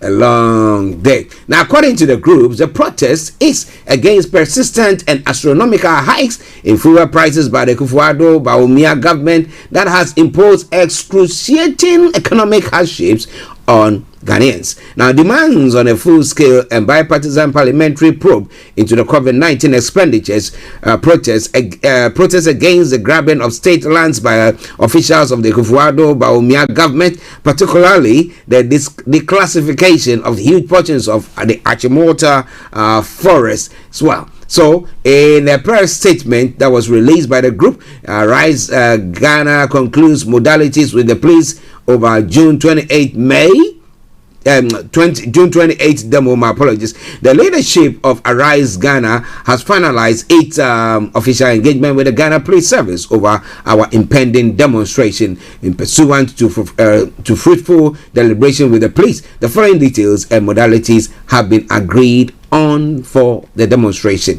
1. The demonstration will be held on the 28th and the 29th. 2. The first day, the demonstration will begin at the Kwame Nkrumah Circle Interchange or Brasport, where they shall converge between the hours of 12 p.m. and 3 p.m. They shall move. They'll move from there to the Nima Police Station, straight to the Akwa J Interchange, and end at the frontage of the Jubilee House, where they will picket until 10 p.m. On the second day, the 29th, they will converge at the Elwak Sports Stadium at 12 p.m. and move on the Land Commission Road to the Liberation Road all the way to the Ministry of Finance, where a petition will be presented to the Minister for Finance from the Ministry of Finance. Okay, interesting. We shall move to the frontage of the Parliament House of Ghana, where we shall present a petition to the Speaker. The purpose of the Arise Ghana demonstration is 1. To protest against persistent and astronomical hikes in fuel prices by the Kufuor-Bawumia government that has imposed excruciating economic hardship on Ghanaians, and then 2, to protest against the imposition of the obnoxious e-levy on the already burdened Ghanaian people by the insensitive Kufuor-Bawumia government, as they say there as well. The fourth one is to the third one is to demand a full-scale and bipartisan parliamentary probe into COVID-19 expenditure. Now, the fourth, protest against the grabbing of state lands by officials of the Kufuor-Bawumia government, particularly the declassification of the huge portions of the Archie reserve. Now, the fifth one, protest against the increased rate of police brutalities, state-sponsored killings of innocent Ghanaians, as well as the growing culture of human rights abuses under the watch of the president and Alhaji Bawumia. I don't know why they are now, when they say the president, and they try to bring Bawumia in. So Nana Kufuor's government, they say Nana Kufuor spoke Bawumia, so that to dent his image for the next election, isn't it? All right then. Now, there's no gainsaying the fact that our beloved country is in deep crisis and urgently requires a rescue. Now, we therefore wish to call on all progressive forces and patriotic Ghanaians to come out in their numbers for this historic demonstration, which will mark the beginning of a new paradigm in the destiny of this country. Let us arise and save Ghana now. It was signed by Comrade Bobi Ansa, the leading member, Arise Ghana, Comrade Bernard Mona, leading member, Arise Ghana, Comrade Mensa Thompson, leading member, Arise Ghana. Well, so that is for those of you who are interested in that demonstration that will be taking place sometime in June. That's 28th and the 29th of June. But it's all coming away from Star Radio UK, your favorite African and Caribbean radio station in London. And as I've said, we've got another 24 minutes to cross over to Cyprus, where we have our own lady, HRH Linda Pallien, ready to bring you Career 101. All right then. Now, another interesting story that has been posted this morning, or it's making the rounds. It has Antihine Otunfo Osaitutu II has called on the labor unions and civil society at large to be measured in their demands on the government. Now, the other time there was somebody, I think one of the top hooks in the MPP, who made a statement. If you remember it, you can remind me or send me his name. He reckons that the workers, government workers, do not deserve the wages they are paid, because he reckons that whatever work that they put into it does not actually equate to how much they are being paid. Rather, meaning that they were being paid more than they performed. Okay, we did talk about that briefly, but well, so that's something he is also making a statement that when it comes to demands by labor unions on government, they should be measured. In what way?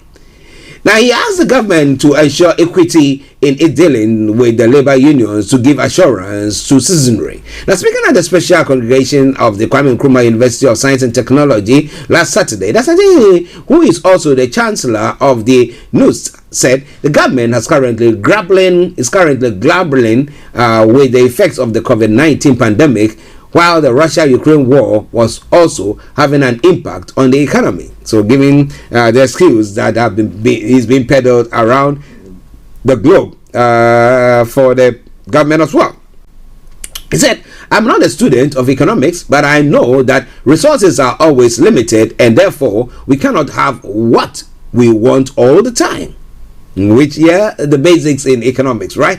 Now, I call on the University Teachers Association of Ghana, that's UTAG, and all other unions on our campuses and civil society at large to be measured in their expectations. Now, particularly at this time when the global economy is battling the deleterious effect of COVID-19 pandemic and the Russian-Ukraine war. Also, the good book says in Luke Chapter 10, verse 7. I didn't know you know something about the good book there. I said the laborer deserves his wages. I urge the government to continue to ensure that equity is manifestly done and citizenry fully assured and satisfied, he stressed.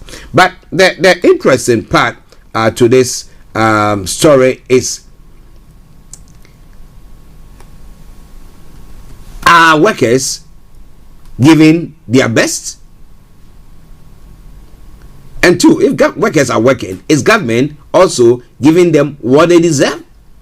Someone is saying, look at the budget for the government seat, the Jubilee House, or the presidency, was quadrupled. So if you look at all that, and you just tell government workers, ordinary workers, that, hey, you know what? You have to take it easy, government is struggling, So now I remember back in the day, when we were in some serious economic troubles here in the UK, and the then Prime Minister David Cameron and his Chancellor were always saying that, look, we all have to what? Tighten our belts. So everybody is tightening their belts, not a group of people tightening their belts, while those who are calling for the belt to be tightened are actually what? Enjoying or loosening it or getting extensions on it. So what is government doing for workers to say that, yes, we believe that what you are saying is true, and therefore we also intend will, minimize or be marginalized when it comes to what we are expecting from government? What do you think about all that? Or be measured in the expectation when it comes to what they are demanding from government? I want to know your take on that, but it's all coming your way from Star Radio UK, your favorite African and Caribbean radio station in London. Well, moving on straight to some of the other stories making the rounds in on the African continent before I pick Mr. Kofi Ali's call. The leader of the Mali's military transitional government created on Friday night on a body in charge of writing a new constitution. Colonel Assimi Goita will be in charge of choosing the members of the committee who will have to present to him a draft version of the texts in 2 months. Now the team will include a president, 2 rapporteurs and experts. It will be able to consult all political parties and the civil society, including religious organizations and traditional authorities. This presidential decree has also is also ready and being published in the official journal. Well, the decision comes just days after the junta announced on June 6 it will stay in power for 2 additional years before organizing democratic elections in March 2024. It is Star Radio UK. It is your favorite African and Caribbean radio station in London. We go to Mr. Kofi Ali. We come back and we bring you to other parts of the world before we bring the first part of the program to a close. Okay, Kofi, good afternoon to you, sir. My apologies. Afternoon, sir. How are you? I'm doing very, very well. And you? I can't help laughing when I listen to you. Okay, interesting. Yes. When did Asante Hini became a pastor? Oh, because he quoted. That's why I said I never knew that he knew the Bible. Did you know that when John Dramani Mahama was the president of Ghana, he had a problem with the president? Actually, it was the mayor of Kumasi, Kojo Bonsu, yeah. They had a problem with him. So they decided they can't stand him anymore. And it all have to do with contract. Yeah. They were then building a market, that complex. And the representative of the chief was asked to leave. I mean, he was relieved of his position because it's making probably unnecessary demand. And the representative of the president, who is Kojo Bonsu, asked the representative of the chief to leave the committee. Actually, in the committee, the representative of the chief doesn't see himself. You see, the problem we have, he doesn't see himself as subordinate to the president of Ghana. He sees himself as subordinate to the chief, and he feels the chief is more important. So what he wants is what they should do in the construction of the market. And therefore these guys couldn't stand him. So and as soon as he did that, he went to his own colleagues. And indeed, the chief and his smart council invited the mayor. I'm giving you an insight. And the mayor refused to go. And you see, and he got annoyed. At the time they were inviting the mayor, they brought a ram, as fetish people do. Publicly, they slaughtered the ram and they told the man to come. So the man probably was scared they would slaughter him too.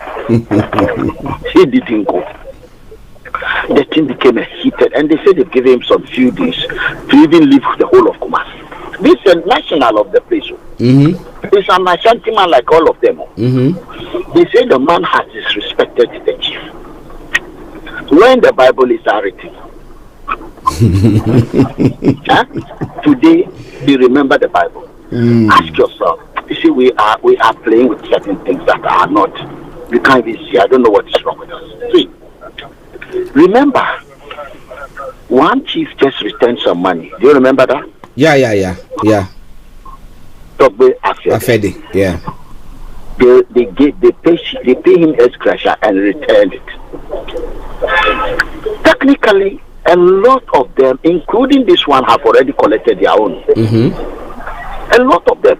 Do you know the Ghana government gives these chiefs money every year? Yeah. Yes, apart from the one they collect from the people, they also get a certain proportion of all the money that goes to the state for the state duties, because they claim the land and the people belong to them. You know, in the United Kingdom, the royal, the queen, there's a certain amount that goes to her. Yeah. But we are a republic. We are a republic. We are not a kingdom. And yet we have tribal people who have got hooligans leading them, and they are holding all of us to ransom. Sorry for the use of the word. The money these people collect, then one of them who has found himself, he didn't build the university. It was built by Kwame Nkrumah with the money of Ghana government. They made him chancellor for life. You see, because you see, and I always tell all of you, power, it means something. We should stop seeing the value of power as nothing. If a police officer if you are invited by the police to come to the police station, right? Yeah. Whether you are right or you are wrong, do you know what makes you go to the police station?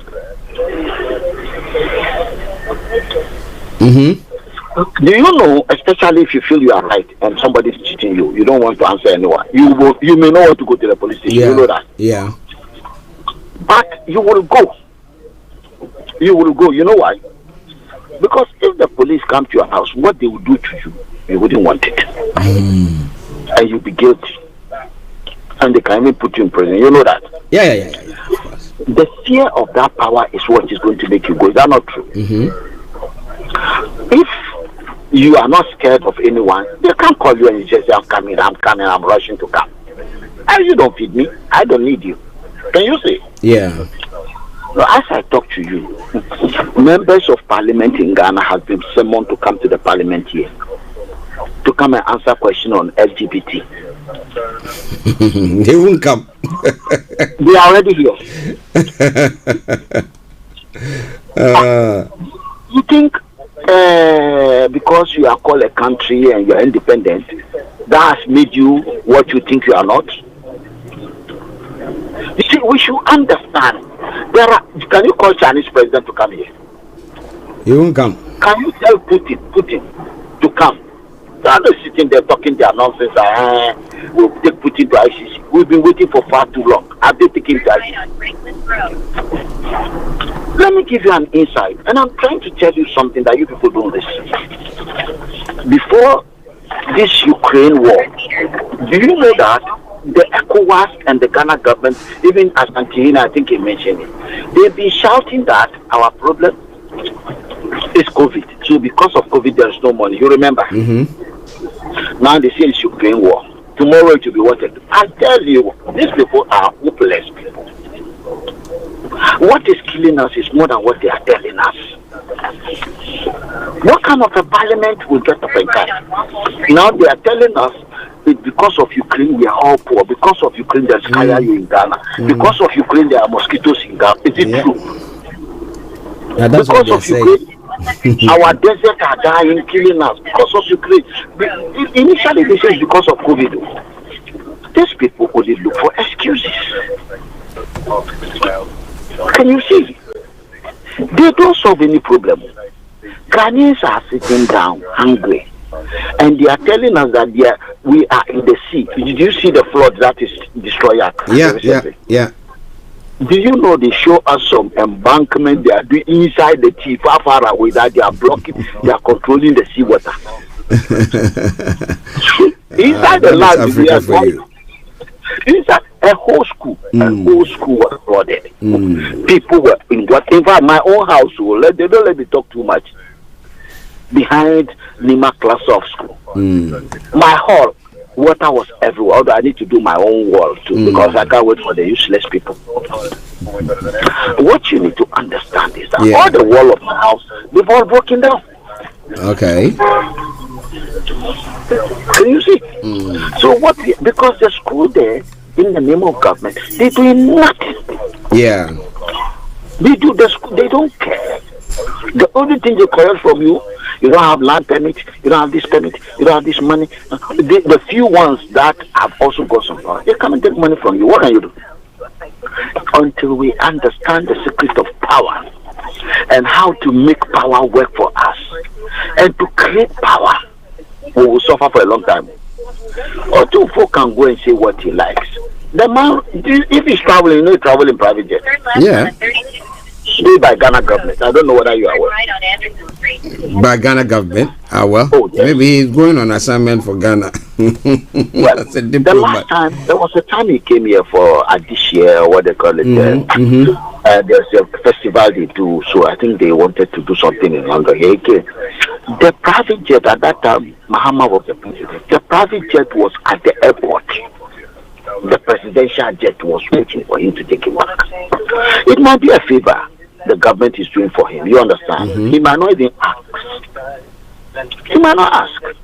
If you have a region where a political party can mobilize 90% vote, then wouldn't the state be scared of that one? If you're a president, people who you don't, even in the northern part of Ghana, where the little weapon they have, they're able to hold Ghana government to ransom. In Boko, did you hear they were shooting recently in Boko? Yeah. In fact, the pressure and the frustration in Ghana is getting out of hand. That people now are taking weapons. People in America, somebody went to McDonald's, 18-year-old boy. He ate very well, or KFC, I was told. He had money to go and buy a Land Cruiser. Did you see the car? And he bought a gun at the age of 18. Went to shoot his grandmother, went to school to shoot 19 children. When he finished, he was shot by the gun. And 2 adults. The power of the technology. Can you see? Can you see? The same technology that we don't have. If we have it, probably we'll also be using it for good cause. McDonald's, all the food they produce in McDonald's, do you know it's technology that is behind it? Turn right on Anderson Street. Hello? Hello? Yeah, go on. McDonald's, I'm saying, it is technology. It's technology. When McDonald's left Russia, do you know the Russians have started producing McDonald's now? Yeah. It's a technology. Because they just have the technology. The one in Ghana, they have to import everything. How can we have job?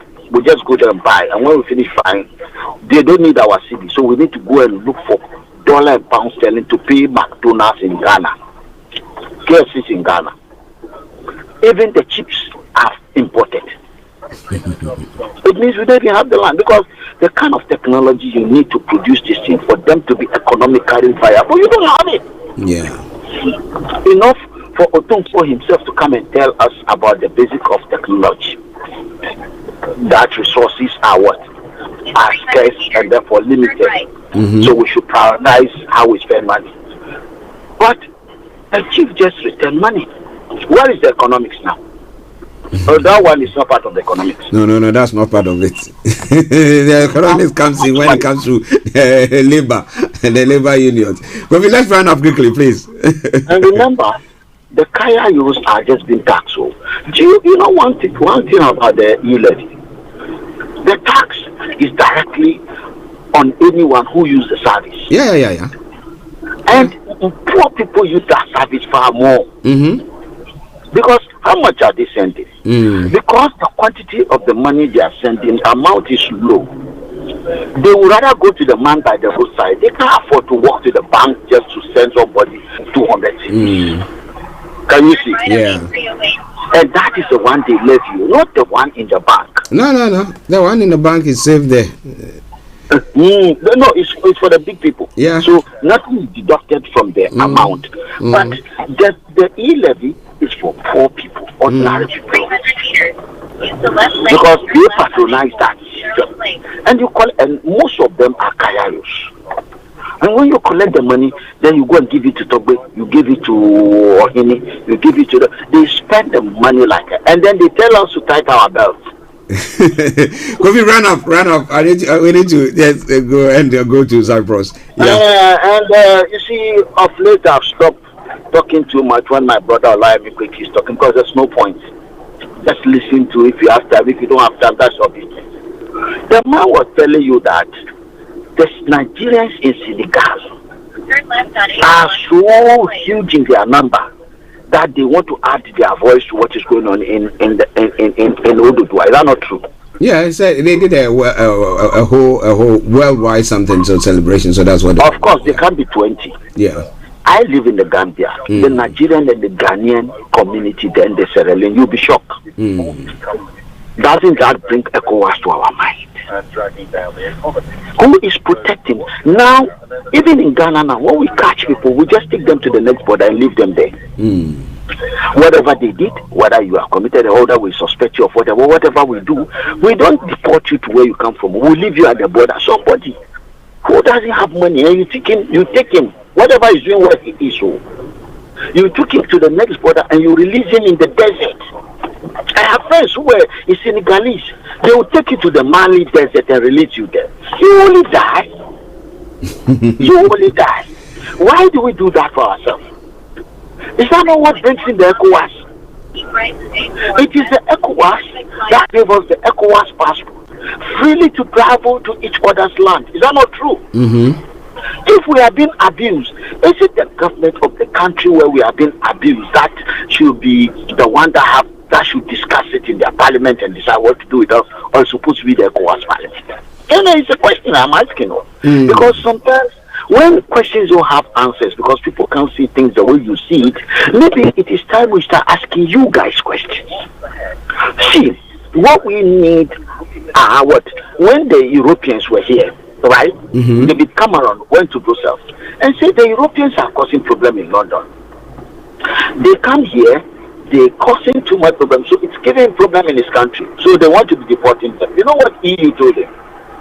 The Commission and the Union and told him that there's nothing you can do about them. The way you treat your own people, treat them that way. Because what? Free movement of people, anywhere they go to, they become national there. Then they come and say, there are too many of them coming now. And then they say, yes. If you have your own rough sleepers, how do you deal with them? Deal with them that way. Then they come and say, it is causing problem and it will affect his election. Then, okay, they should give him some time. Then the EU said, okay, now what they are going to do? When they come, maybe your benefit system is what is attracting them. So now they need to work for about 2 years before they'll be entitled. Do you remember? Yeah. And then you can change it that when you are coming, you should be able to prove somehow, which is against the EU principles, that you have a skill and you have a job you are coming to. Not like a Romanian that you go on the street and be begging. That you have skill. And when you come for 2 years, you show evidence before you can be on the social welfare system. Even then, it didn't still work and they left. Is that not true? Good. If the EU has please be quick. We need to run up now so that I can go to Cyprus. The EU has turned blind eyes. You have been different. So I'll leave you at this point in time until you understand why we are working on this ECOWAS and why we need everyone's voice. Now they'll be sending you to Rwanda. When they catch you, they'll send you to Ghana. You'll be going to Rwanda. Do you know how far it is from Rwanda to Ghana? Good. So let us be serious. Okay. This is not a joke. I'll pass and come back again. All right then. Right. Thank you very much, Kofi. Thank you very, very much. Well, listeners, Star Radio UK, your favorite African and Caribbean radio station in London. I'm bringing the time now to 12:30. We're going to be crossing over to Cyprus where we have our own HRH Linda Pallien. But let's take a quick commercial break, and once we come back, I take you to Cyprus. Stay tuned.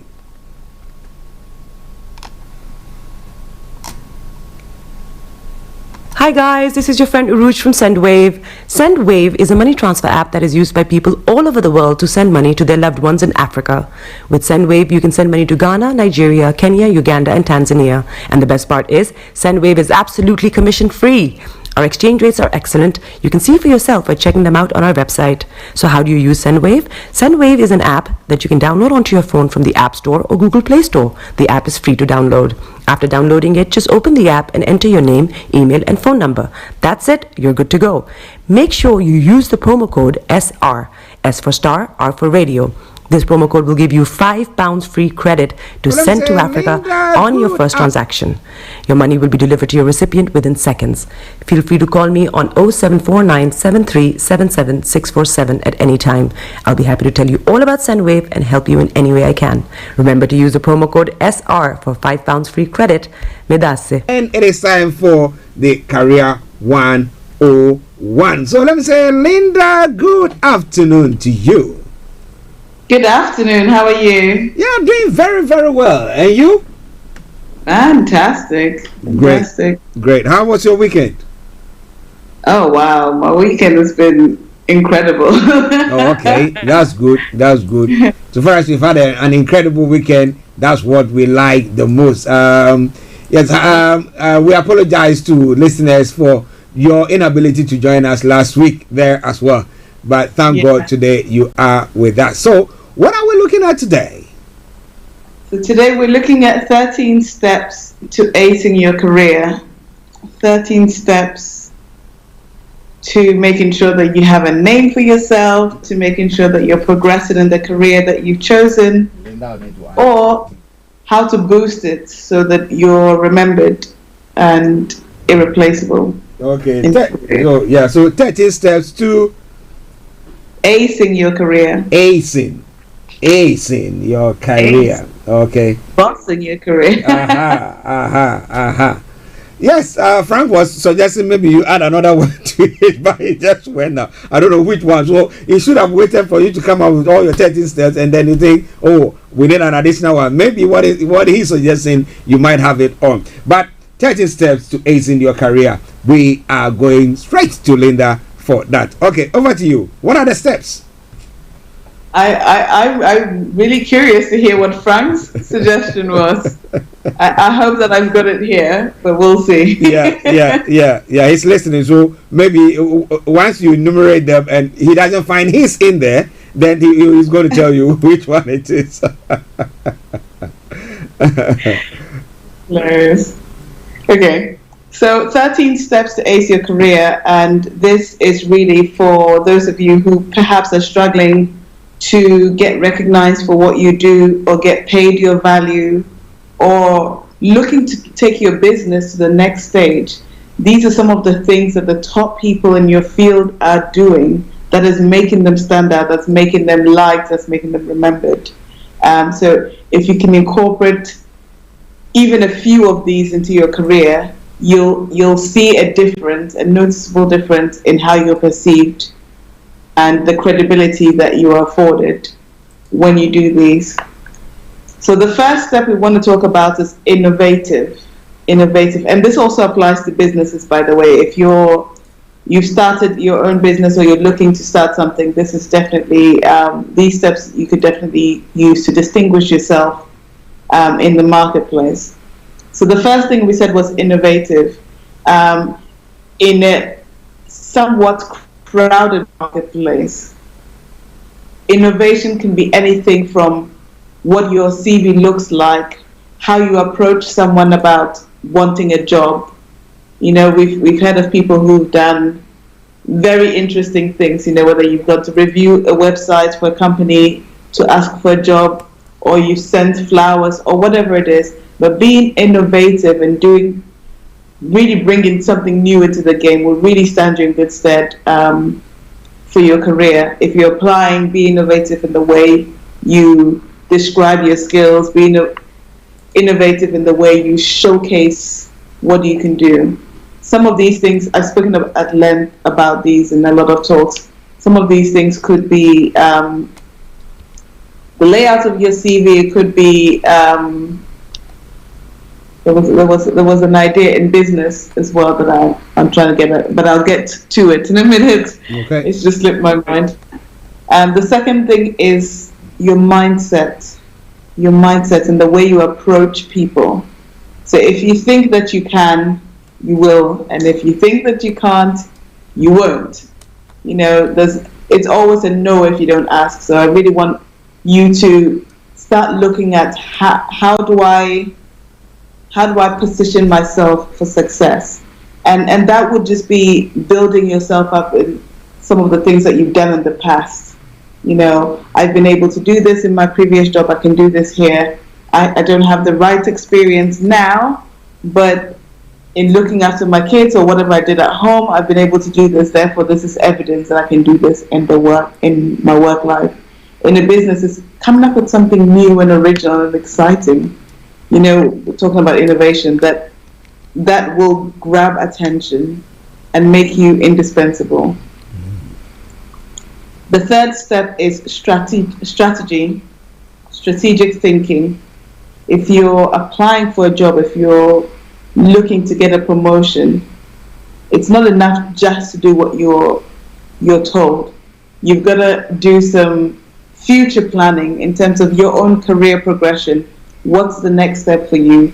And maybe start taking steps towards those things, whether it's sharing with your manager some of the experience you'd like to have or some of the trainings you'd like to have, but being strategic in projects you get involved in, even in volunteering, right? Because I was talking to one of my ex-students recently, and she said she started a business as a virtual assistant company. And she said, to begin with, I didn't have experience, but I realized I've been organized all my life. I used to be a treasurer at church and collect the offering, so I used to raise money. And all of that experience I was able to use to convince clients that I can definitely manage their affairs and manage their money. So start, even if it's volunteering, but start collecting evidence that you can use. So be strategic about the things you get involved in. Number 4, quality over quantity. It makes a lot of sense to say I've been able to do one thing and do it properly than a lot of different things, and you didn't do in-depth work into it. If you've been working for a month here, a month there, or I did this project and that project, start looking at how to really get a quality experience, a wholesome experience, and a full experience. Rolling Stones, Rolling Stones. Rolling Stones, for sure. Prioritize quality, and especially in the work. If we're talking about this and you're listening to this and you're already in a career, the quality of work that you do in one area, make sure you do it and do it well. A lot of people think, oh, maybe I've got to do all of these tasks, so I'll do this quickly and that. And I'll give an example of one of the assistants I used to have, where when she has tasks, rather than starting one and finishing it, her job was, okay, in the briefing meeting, I'll say, I started working on this, and I started working on that. And before you know, there's a lot of incomplete tasks. You know, I've just done a quick overview of this one. We need to go into detail. I've done a quick overview of that one. And then in the grand scheme of things, you're not helpful to anybody, because there's so many unfinished projects that it becomes more stressful than if you'd done one and done it properly. So again, applying it to your particular setting or your particular situation, whether it's a career you're in, whether you're looking to go into a career, if you're applying for jobs, focus on the ones that you really want and do a great application, rather than sending the same mediocre application to lots of different people. In a business, it's exactly the same thing. You can't be jack of all trades. Master what you do and do it brilliantly and get known for that. And then you can move on to the next one. Okay, good. Number 5, we're talking about creating ideas. Now, being innovative, being a thinker is priceless. We've said in the era of AI, in the era of machines and robotics, the one skill that we have over everyone else is your creativity, your ability to generate ideas. So focus on that and showcase them as much as you can, whether it's in your portfolio, whether it's in your resume, whether it's in a podcast you do, whether it's joining a panel discussion, whatever makes sense in your industry, or even in a social media post. But create some of these ideas, and it doesn't matter if they all don't work. They're not supposed to. You just need one idea that works. Right? Most people who've been great inventors have had several products that have just not made it. And then there's the one thing that works. So creating ideas really will stand you in good stead to ace in your career. And then we've got strategic risk taking. Now, this is a sensitive one for most people because a lot of people are funny about the word risk. And we have to start getting comfortable with the word because it's a part and parcel of our life. You know, living is a risk because you're risking dying. Sleeping, you're risking not waking up. You know, just nature. I won't sleep. I will open my eyes. You're not going to stay awake all day. Yeah, all night. So we really have to embrace that this is a part of life and normalize it as much as possible. But we've said strategic risk taking. So as long as you can show that you've taken a calculated risk, which aligns with what your overall goal, what you're trying to achieve in your career or in your business, then go for it. And when we talk about risk taking, it's maybe applying for a job, having the guts to leave a comfortable job to really go after what you want, or really go ask for that pay rise or promotion, or start that business, whatever it is for you. But do your due diligence, make sure you've covered all the bases, you have an exit strategy, you're asking the right people as well. I can't stress enough, you have to ask the right people. Be careful who you take advice from. Because if you're going to try and buy an airplane, for example, there's no point in asking someone who doesn't own an airplane if they think it's a good idea. Somebody who owns bikes. Go talk to someone who owns bikes. They haven't done it before. They might want the best interest at heart, but they're not the best person to ask. Go and ask somebody who's done it before, and exactly the same thing. And it's the same with getting your CV checked by someone in the job. Yeah. They got the job, but it doesn't mean they had the best CV. Yeah, it's true. Ask someone who does that and specializes in that, and they'll be able to show you maybe where your CV isn't converting. Yeah. So really, in terms of risk taking, make sure if you're going to do your due diligence, you're doing it properly to the best of your ability. Okay. And then Linda, hold on, so that listeners, it is Starr Radio UK. It is Career 101 with HRH Linda Pallien all the way in Cyprus, and today we are looking at 13 steps to acing your career, and she's put some of the steps there. You have any comments about it, feel free, put it on our Facebook page, we'll read them. If not, she'll be putting her contact details once the whole program is over, and then get in touch with her and she will guide you through that. Okay, so stay tuned, she continues from there. Over to you, Linda. Thank you. So in the 13 steps, we've spoken about being innovative, having the right mindset.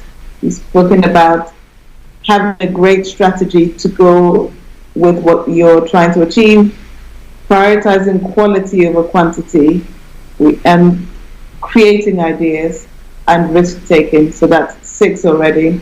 Strategic risk taking. And next step, and 7th step, is building relationships. In every career, in every business, in every vocational project, you're going to be working with people. So it makes sense to understand how people work, what their preferences are, how to build a relationship with them to make it a seamless process. So definitely build the right relationship. If you're looking to get a promotion or pay rise, build the right relationships with the right people who can advise you on how to get that. So whatever your goal is, make sure that the relationship you're building aligns with your goal or furthers you on your journey. If you're looking for fulfillment, relationships with mentees and charity work, whatever it is, that will get you the results you're after. Definitely do that. Number 8 is sustainability. So as we're talking about risk taking, we have to look at, in the long term, how effective or efficient is this idea, practice that I'm doing. Okay, we're looking for something that's long term. So if you think, okay, well, it'll get me results in 2 months, but after that, people might lose interest. You know, a lot of people say, oh, I want to start a vlog, or I want to start a podcast, or I want to do this.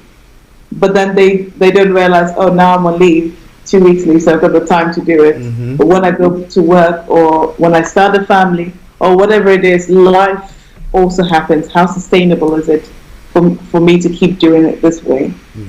And if not, then maybe every day, coming on a podcast every day isn't feasible, but maybe every week is.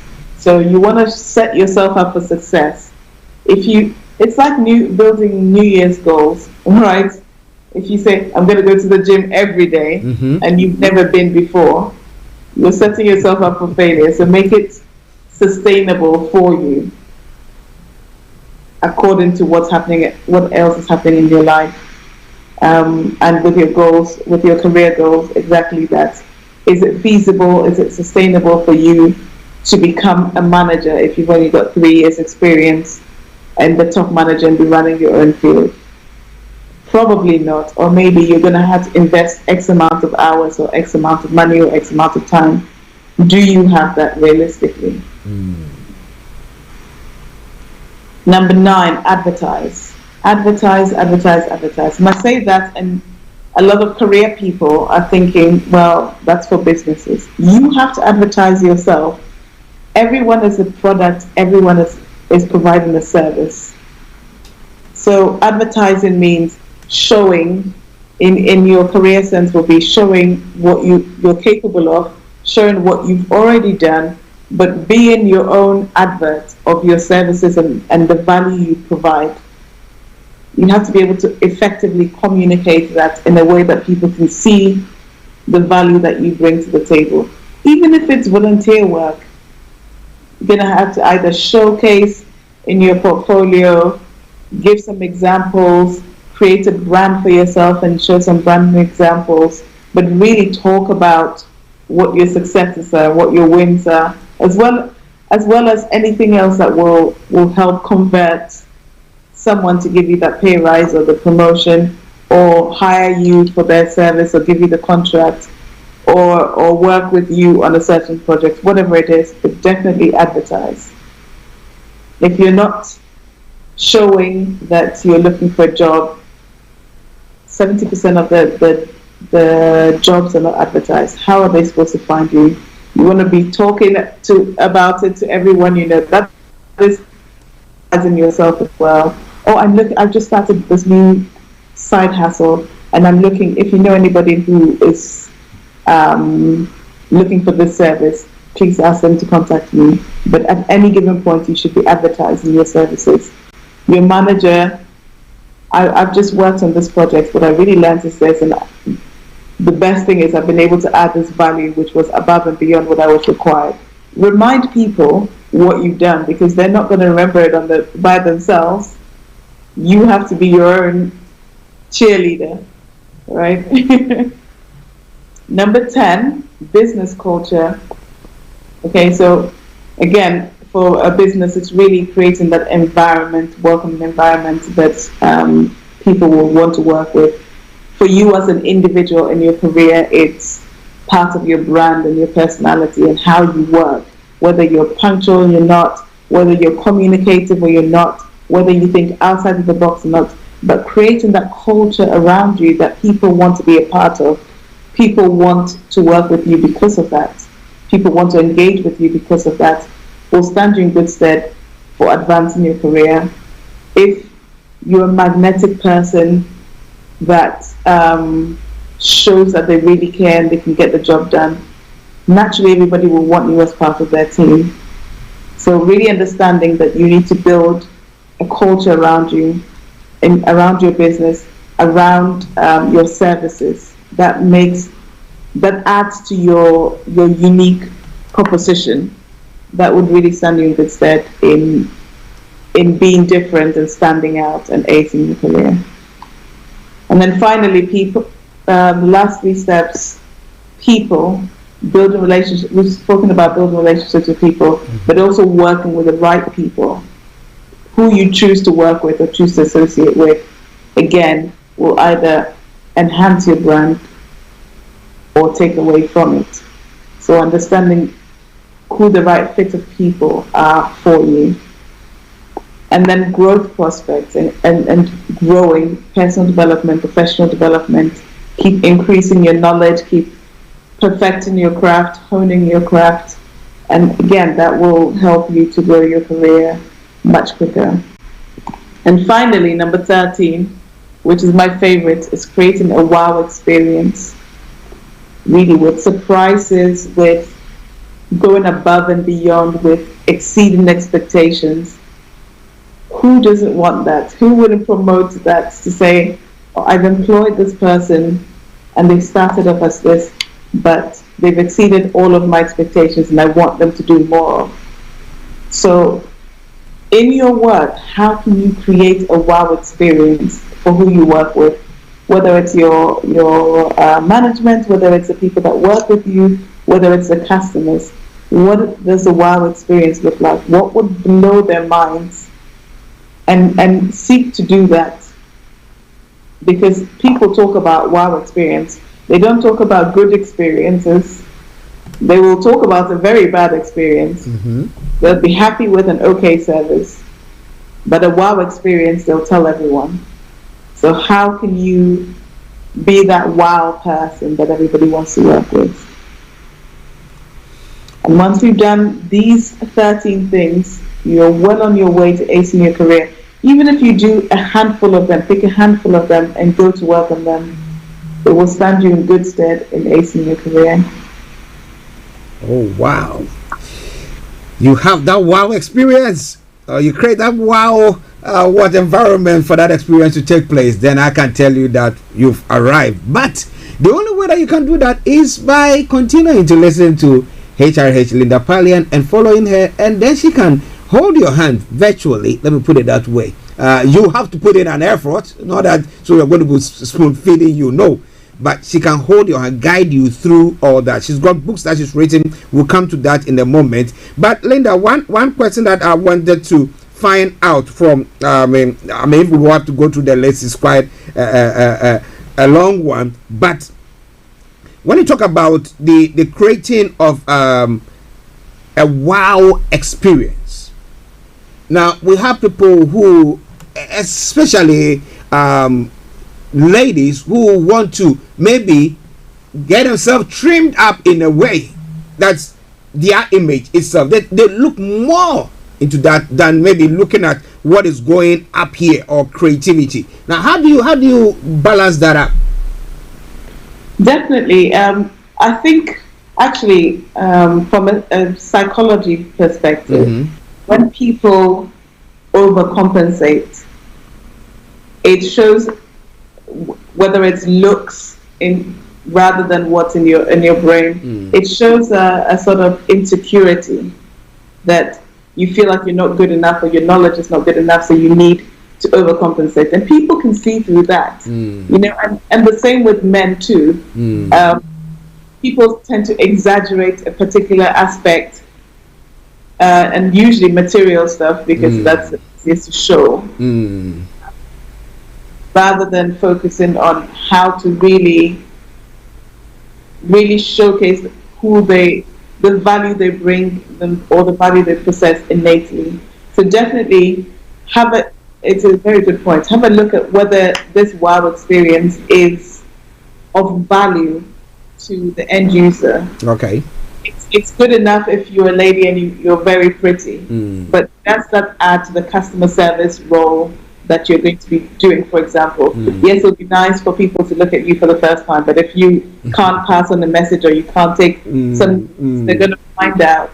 So as well as looking pretty, and obviously image is a huge part of the brand, but make sure that you're the entire package. Otherwise, again, it might take you so far, but so quickly, but bring you back just as quickly. So understand what a wow experience is the whole value, and if you're in doubt if what you're offering is a wow experience, ask the end user, how do you perceive this, and how can I improve on this? What would make you excited? Wow. Well, I've got my wow, because She holds my hands all the time, guiding me through the journey. But you want to do so, or you want her to help you on that front, we'll go back to Linda. She's going to put her contact details and talk about the book as well, so that people will know about it. I'm very interested in people knowing about the book, because knowledge is power. So I'm glad you brought that up, and thank you. I'm really, really excited to mention that the career series is out and published right now. So Yay. we have 3 books in the career series: How to Career, Career Success Tools, and the Career Workbook. And How to Career is based on how to choose the career, how to evaluate opportunities that get presented to you, and really how to know what is aligned to you, what I call your natural path to wealth. Because everybody deserves to be wealthy, everybody deserves to earn as much as possible, get the credibility and the fulfillment, importantly, that you need. So How to Career is that Career Success Tools is hands down the most valuable book out there, and I can say that because I know how much value is in that book. It tells you everything about marketing, building your own personal brand. We've been speaking about that, how to showcase that. This is a wow experience we've been talking about. How to deal with people, unconventional ways to approach people, and really it's if you want to build on your career. So How to Career, you identify it. Career Success is building on the career, and it goes on from starting from early careers to being a leader, to going into management, an authority, an influencer in your field, and building a legacy. It's for everybody at any stage of your career. It's available right now on Amazon. If you type in Linda Pallien or Career Success, Linda Pallien Career Success, you'll come up with the book. It's available as an ebook or as a paperback. Definitely recommend the paperback. Okay. And then the third book is the Ultimate Career Workbook, and it brings those two together so that you have all in one place a book where you can write all of the steps, interview preparation, prospecting calls, all of the steps, all of the things you're good at. It has a lot of prompts as well. That's the best thing that people say about the book, the prompt to think, oh, okay, what's the objection I'm going to face here? And what am I going to say to it? And it gives you a place to respond to it.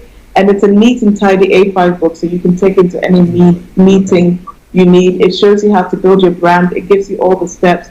It even gives you a decision tree if you should work for free or not. I'm super proud of this book, and I'm really grateful to my team for putting this together. It's amazing. Wow, listeners, Linda Pallien for you. But your contact details, please. Absolutely. So you can definitely contact me on my website, lindapallien.com, and you'll find a link to the books there. You can contact me on social media at Linda Pallien, or on my Cheerleader website, or at my Cheerleader as well. And definitely, I would love to hear from you guys. I'm still looking to hear about your career stories. So if you want to be interviewed by me, of course, that builds your brand up as well and showcases it. I've been interviewing people from all over the world, so you get to be a part of this great experience. Definitely contact me any which way: Facebook, Instagram, Twitter, LinkedIn. I'm there, and I'm there so that you can ask me anything you want. Yes, so that has been HRH Linda Pallien coming your way once again with another smasher of an edition, the 13 steps of acing or to acing your career. Did you benefit from it? Did you enjoy it? Did you take some notes there? Well, if you did, yes, good for you. If you haven't, go to the Starr Radio UK podcast session and you can have a re-listen to it and then make all the necessary notes.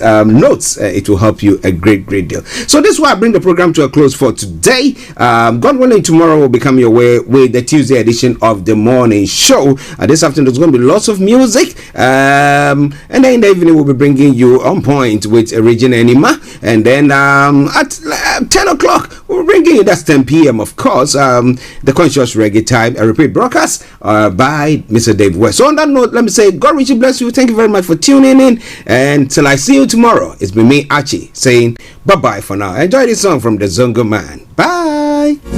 in looting, MSc in corruption, Bachelor of Science, nepotism, MSc in 4 years, Bachelor of Arts in discipline, MSc in embezzlement,